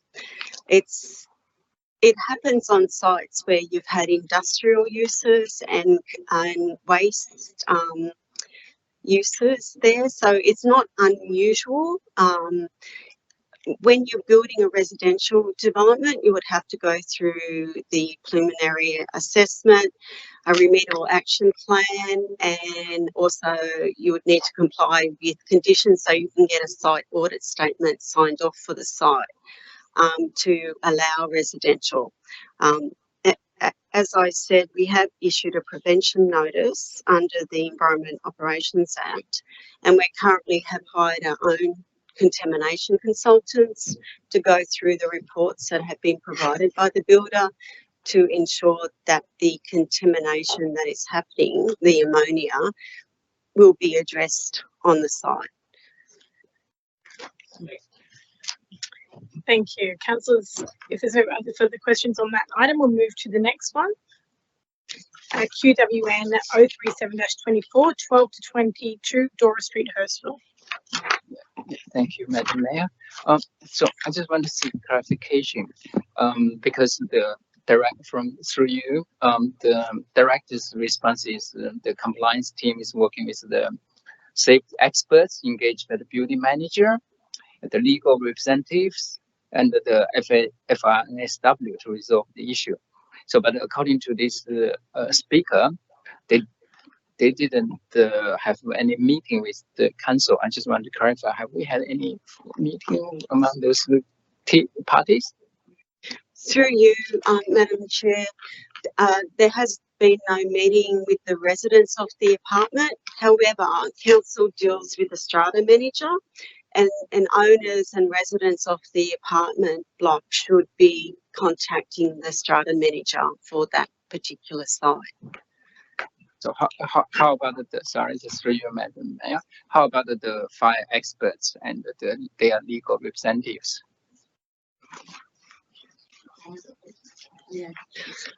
Through you, Madam Chair, we're still waiting on advice from New South Wales Fire and Rescue. Okay, so there's a possibility, a chance there may be future meetings with the experts and the legal representatives, right? Through you, Madam Chair, as I said, the residents should approach the strata manager for the site if they want additional information. We do not give information on an ongoing compliance matter in a public forum, so they should contact the strata manager for the site. Yeah. Okay, so I'm talking about the fire experts and their legal representatives, not the residents. Again, the legal representatives of the residents should contact the strata manager for the site. Okay, thank you. Thank you, Councillor Wang. Any other questions on that one? No, we'll move to QWN 038-24, Lugano Shopping Centre accessible parking and toilet facilities. Any other questions? Councillor Anzalotti? Yeah, thank you for the reply to those questions. I guess this has come out from residents and shop owners advocating for an accessible amenity and making sure that people who would like to shop at those shops there up at Lugano are not discriminated against. So Nick Christo, who spoke this evening, raised an issue. I'm still not 100% sure if those disabled parking space are actually compliant with current issues with what he said. I'll put that question to the Director. Through you, Madam Mayor, at the time they were constructed to the Australian standard at the time, which makes them compliant unless we make any modifications. So that's when they become non-compliant. We would have a number of similar disabled parking spots across the local government area, and it's until we actually go in and do a change that we would then need to comply with the existing Australian standard. Okay, so what then qualifies you to be able to go in then to make those changes? So can you just repeat what you just said? Sorry. Yeah. So they were compliant at the time of in 2009. Yeah. So they were compliant with the 2009 standard at the time that they were constructed. So at the time the line marking was performed. By today's standards, they are still compliant as long as we make no further changes. But wasn't that parking bay, that disabled parking bay, moved recently? I wasn't aware of that. We'd need to take that on notice and have a look at the history because I wasn't aware of any change. Yeah. My understanding is that the time it was constructed to the 2009 standard, and unless we make a modification or a change, there's no need to change that particular parking bay. Okay. Also, just another question. With the survey that's been conducted, when I was up at Lugano Shops the other weekend speaking to residents there and some business owners, they weren't even aware that the survey was being circulated. So I guess my next question is can we have some processes put in place to ensure that business owners and residents know that these surveys are in place? It's quoted that correspondence, that everybody should have fair and equitable access to these platforms. But if they don't actually know that they're happening, and the only way that they do know about it is through social media, which not everybody has access to, I would like to think that residents and business owners have got access and know when these things are happening. Yeah. Okay, so if that's a question, it's a question. So question mark at the end. Can we have any signage perhaps at the site for the business owners to inform them of your say? Through you, Madam Mayor, yes, we can. So we can look at different measures to actually improve getting the word out there. I will say that we have had quite a response for that particular survey, both negative and positive, as we always do. So we'll get a balanced view from the community. Okay, thank you. Councillors, any other questions on that item? No. We will move to QWN 039-24, Glen Lee. Any other questions, councillors? No questions? Okay. Move along, QWN 040-24, Tree Management Policy Review. Councillor Lansbury, any further questions? No. Okay, we have questions with no notice. QNN 008-24, question asked at the council meeting held on 25th November, which was relating to QWN 033-24, Code of Conduct Costs. I think that was Councillor Emma Heaper. Any other questions? No, all good. Next one, QNN 009-24, questions asked at the council meeting 25th November, Summer Water Safety Advocacy. Councillor Mort, any other questions? Next is QNN 010-24, question asked at the Assets and Infrastructure Committee meeting 9th of December 2024 regarding TAC 09624 73 Ponyara Road, Beverly Hills. I'm not sure who that was from, but if they have any questions, no, Councillor Plum's shaking his head. No questions on that. Okay, councillors, at this time we need to a procedure to move into a closed session. At this point of the meeting, the time being at 10:03 p.m. The meeting will move into a committee of the whole to allow consideration of a matter in closed session in accordance with Section 10A of the Local Government Act 1993, that in accordance with Section 10A Clause 2 of the Local Government Act 1993, Council enter into closed session to discuss CCL 102-24 Lugano Passive Watercraft Launching Facility Construction Budget Update. That in accordance with the provisions of Part 1 of Chapter 4 of the Local Government Act 1993, the matters dealt with in this report be considered in closed council meeting at which the press and public are excluded. In accordance with Section 10A 2C, it contains information that would, if disclosed, confer a commercial advantage on a person with whom the council is conducting or proposes to conduct business. Accordingly, members of the press and public are excluded from the closed session, and access to the correspondence and reports relating to the items considered during the course of the closed session will be withheld. I ask the General Manager if there have been any written representations of objection from the public. Through you, Madam Mayor, no, there has not. Do any members of the public gallery, before they skirt out the door, have any objections to moving into a confidential session? Good night. Thanks for staying. That's a no. So, councillors, we need a procedural motion. Can I have a mover and a seconder, please? Councillor Lansbury, moved by Councillor Lansbury, seconded by Councillor Liu. All those in favour say aye. All those against? I declare it carried.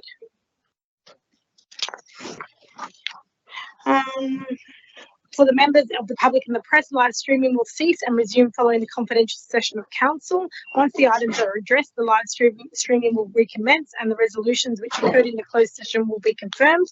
We will then deal with the remaining items on the agenda, if there are any. So we'll just wait for confirmation from the staff.